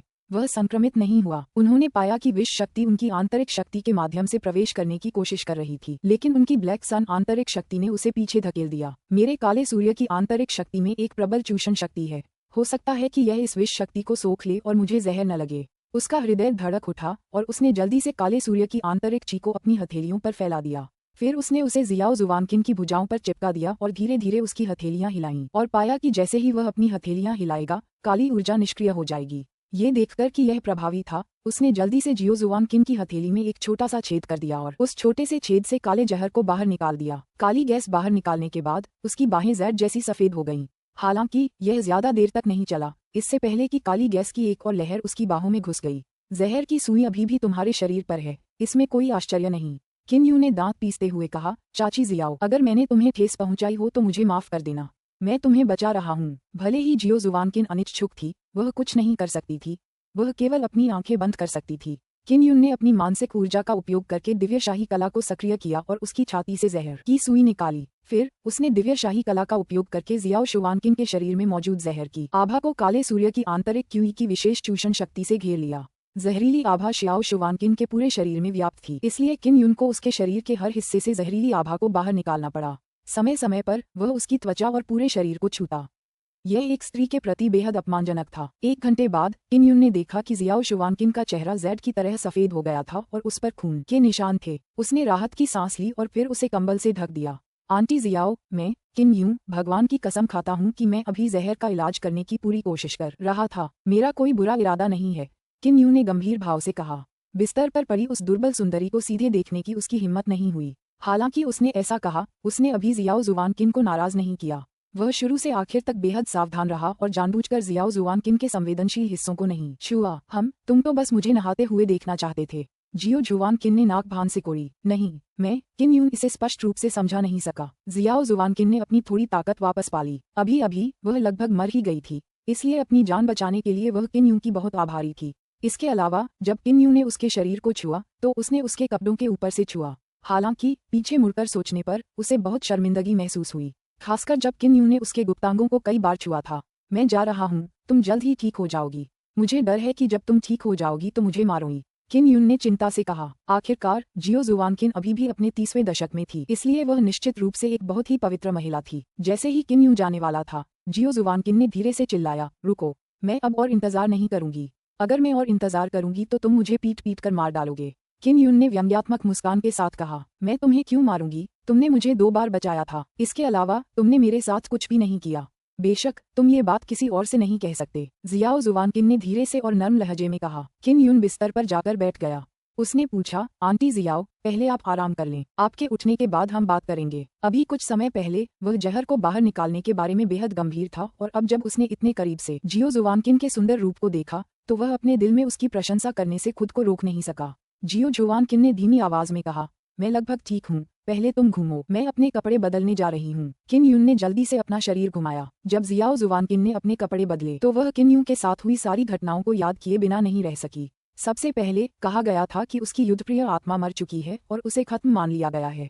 अंत में उसे निषिद्ध क्षेत्र में भेज दिया गया और उल्कापिंडों ने उस निषिद्ध क्षेत्र को टुकड़े टुकड़े कर दिया। उसे मरा हुआ मान लिया गया। लेकिन अब किन यून पूरे जोश के साथ यहाँ प्रकट हुआ था और उसने उसे 2 बार बचाया भी था। उसने मार्शल दाव क्षेत्र के एक व्यक्ति और 9वें स्तर के 2 मार्शल बॉडी साधकों को भी मार डाला था। सबसे भयानक बात तो ये थी कि उसने आत्मा शोधन तकनीक में महारत हासिल कर ली थी। जियो जुवानकिन ने बैंगनी वस्त्र पहना और स्पष्ट और मधुर आवाज में बोली, अब आप घूम सकते हैं। किन यून ने मुड़कर जियाओ जुवानकिन के सुरुचिपूर्ण और सुंदर परिधान देखे। वह खुद को रोक नहीं पाया और बोला, आंटी जियाओ, आपका परिधान वाकई बहुत अच्छा है। जियो जुवानकिन हल्के से हंसा। आप और यूमेई वास्तव में संगत हैं। आप दोनों छोटे साथी हमेशा ऐसी चीजें करते हैं जो हम वयस्क भी करने की हिम्मत नहीं करते हैं। किन यून ने सूखी खांसी से कहा, दरअसल मेरे और यूमेई के बीच कुछ भी नहीं चल रहा है। हम बस अच्छे दोस्त हैं। मेरे और उसके बारे में खबर आने की वजह, असल वजह ये है कि उसने जानबूझकर मुझे धोखा दिया और बचने के लिए मेरा इस्तेमाल करना चाहती थी। मैंने देखा कि वह बहुत अच्छी लड़की है, इसलिए मैंने उसका पर्दाफाश नहीं किया। वह ये भी जानती थी कि जियो यूमेई अभी भी कुंवारी है। वह कुछ गुस्से में थी और उसने उसे कड़ी फटकार लगाई, अगर तुम अभी भी जिंदा हो तो पहले क्यों नहीं कूद गए? क्या तुमने देखा यूमेई ने क्या किया है? वरना उसका अभी यह हाल नहीं होता। किन यून ने होंठ सिकोड़े और कहा, इससे मेरा क्या लेना देना? यूमेई ने उन लोगों को क्यों मारा? क्या उसकी कोई गहरी रंजिश नहीं थी? देर सवेर वह इसे रोक नहीं पाएगी। ये सब इसलिए है क्योंकि तुम बड़ों ने उसकी अच्छी तरह देखभाल नहीं की। और तो और तियान जियाओ साम्राज्य के वे बूढ़े कमीने उस दरिंदे जियाओ यांगलोंग के साथ दिन भर यही सोचते रहे हैं कि उसे अच्छी कीमत पर कैसे बेचा जाए। इसलिए उसके दिल में इस तरह की रंजिशें बहुत दिनों से जमा हो रही हैं। वह अपनी बहन की मदद नहीं कर सकती। वह बस अपनी बहन, जो उससे सबसे ज्यादा प्यार करती है, को बिकते हुए देख सकती है। इसलिए उसने अपना गुस्सा निकालने के लिए उन लोगों को मार डाला। जब जियो जुवानकिन ने ये शब्द सुने तो वह चुप हो गई। किन यून ने आगे कहा, तुमने अभी देखा, तियान जियाओ साम्राज्य तुम औरतों के साथ सम्मान से पेश नहीं आता और वे तुम्हें उस दरिंदे को देना चाहते थे, मास्टर वेई। शायद वे तुम्हें बेचने की योजना बना रहे हैं। जियाओ जुवानकिन ने मुस्कुराते हुए डांटने से पहले एक लंबी सांस ली। क्या तुम जल्दी नहीं आए थे ताकि मुझे नहाते हुए देखने की तैयारी कर सको? तुम अब भी मेरे लिए भूत बनने का नाटक कर रहे हो? तुम छोटे बदमाश, तुम सच में बेईमान हो। किन यून ने सिर खुजलाया और हंसते हुए बोला, ये सब संयोग हैं। मैं तुमसे मिलकर कुछ गुप्त बातें करना चाहता था, लेकिन किसे पता था कि इतनी सारी बातें हो जाएंगी। वह मुस्कुराया और बोला, आंटी जियाओ, मास्टर वेई और बाकी लोग मर गए हैं। सबको लगा होगा कि आपने ही उन्हें मारा है। मुझे सच में बहुत दुख है। अरे बदमाश, तुम अभी भी हंस सकते हो। जियो जुवानकिन ने गुस्से से अपने पैर पटकते हुए कहा। किन यून ने जल्दी से अपनी मुस्कान वापस खींच ली और एक स्टूल पर बैठ गया। उसने अपना सिर नीचे कर लिया और फिर से उसकी तरफ देखने की हिम्मत नहीं जुटा पाया। जियाओ जुवानकिन को अचानक याद आया कि किन यून ने आत्मा शोधन तकनीक के रहस्य में महारत हासिल कर ली है। यह कोई मामूली बात नहीं थी। उसने आह भरते हुए पूछा, तुम्हें मुझसे नफरत करनी चाहिए थी और मुझे मार डालना चाहिए था। तुमने कोई कदम क्यों नहीं उठाया और मुझे बचाया भी क्यों नहीं? किन यून ने कहा, मैं महल में पैदा हुआ था और जानता था कि शाही परिवार के बच्चों के लिए रिश्तेदारी बहुत अनमोल होती है। यूमेई को तुमसे बहुत लगाव है। अगर उसे पता चलता कि मैंने तुम्हें नहीं बचाया तो वह जिंदगी भर मुझसे नफरत करती। जब जियाओ जुवानकिन ने ये शब्द सुने तो उसकी नज़र किन यून पर अब और भी ज्यादा कोमल हो गई थी। उसकी नज़र में एक अपराध बोध का भी एहसास था। इससे पहले शियाओ यूमेई उससे नफरत करती थी क्योंकि वह किन यून को बचाने में नाकाम रही थी। उसके बाद वह बेहद परेशान थी। वह ये भी जानती थी कि उसका और शियाओ यूमेई का रिश्ता बहुत दुर्लभ था और वह इसे खोना नहीं चाहती थी। किन यून मुख्य विषय पर वापस आया और बोला, आंटी जियाओ, मैं आपको यूमेई के ठिकाने के बारे में पूछताछ करने आया था। चाहे कुछ भी हो, मुझे उसे बचाना ही होगा। जियो जुवानकिन ने उसे घूर कर देखा और गंभीर स्वर में पूछा, मुझे ईमानदारी से जवाब दो, क्या जियो यू टॉवर वाला मामला तुम लोगों ने किया था? किन यून ने सिर हिलाया। हाँ। चाबी तुम्हारे पास है? जियो जुवानकिन ने फिर पूछा। किन यून ने पूछा, यह मेरे हाथ में है। इसकी चाबी क्या है? जियाओ जुवानकिन ने हल्की आह भरी और चेहरे पर हैरानी भरी नजरों के साथ कहा, ये तियान जियाओ शाही मकबरे की चाबी है। अगर तुम्हें मकबरे में जाना है तो तुम्हें दरवाजा खोलने के लिए इस चाबी का इस्तेमाल करना होगा। और यह चाबी यू लैन के दहेज की चीजों में से एक थी। दूसरे शब्दों में, जो भी यू लैन से शादी करेगा उसे ये चाबी मिलेगी। किन यून ने कभी उम्मीद नहीं की थी कि तियान जियाओ साम्राज्य उसकी शादी इस तरह से करवा देगा। उसने किन यून के आश्चर्य भरे चेहरे को देखा और कहा, यू लैन के पास अमर कब्रिस्तान का चित्र है और इसका यू लैन की माँ से गहरा संबंध है। अभी अमर कब्रिस्तान का चित्र और यू लैन एक साथ मिल गए हैं। अगर वह अमर कब्रिस्तान का चित्र लेना चाहता है तो उसे यू लैन की माँ के खून की जरूरत होगी। यू लैन और यूमेई की माँ को तियान श्याओ शाही मकबरे में दफनाया गया था। जब किन यून ने ये सुना तो उसका शरीर गुस्से से कांप उठा। उसने अपनी मुठियां भींच लीं और ठंडे स्वर में पूछा, क्या यूमेई को इस बारे में पता है? जियाओ जुवानकिन ने सिर हिलाया। मुझे यकीन नहीं है कि उन्हें भी पता है या नहीं। मैं उनकी माँ का ऋणी हूँ। अगर उनकी माँ न होती तो मैं कब का बिक चुका होता। यू मेई आपके सम्राट के महल में है, क्या आपको विश्वास है कि आप उसे बचा सकते हैं? अभी महल में प्रवेश करना भी आसान नहीं है, खासकर जियाओ यू विला की घटना के बाद। किन यून को लगा कि वो उड़कर आ सकता है, लेकिन ये इतना आसान नहीं होगा। सगाई शुरू होने वाली थी और तियान किन महल विशेषज्ञों से भरा हुआ था। जियाओ जुवानकिन ने एक छोटा सा डिब्बा निकाला और किन यून को थमा दिया। ये सोलर शेक पाउडर है, मेरे पास कुल 2 हैं। मैंने अभी एक इस्तेमाल किया है और बाकी तुम्हारे लिए है। किन यून ने ये भी देखा था कि सोलर शेक पाउडर कितना शक्तिशाली होता है। एक बार छोड़ने पर यह मार्शल दाओ क्षेत्र के साधक को पंगु बना सकता था। उन्होंने इसे लिया और पूछा, मैं इसका उपयोग कैसे करूं? जियाओ जुवानकिन ने कहा, जरा इसे फैला दो। डिब्बे में 10 मारक औषधियां हैं। अगर तुम एक ले लोगे तो तुम्हें 10 दिनों तक सोलर शेक पाउडर का जहर नहीं लगेगा।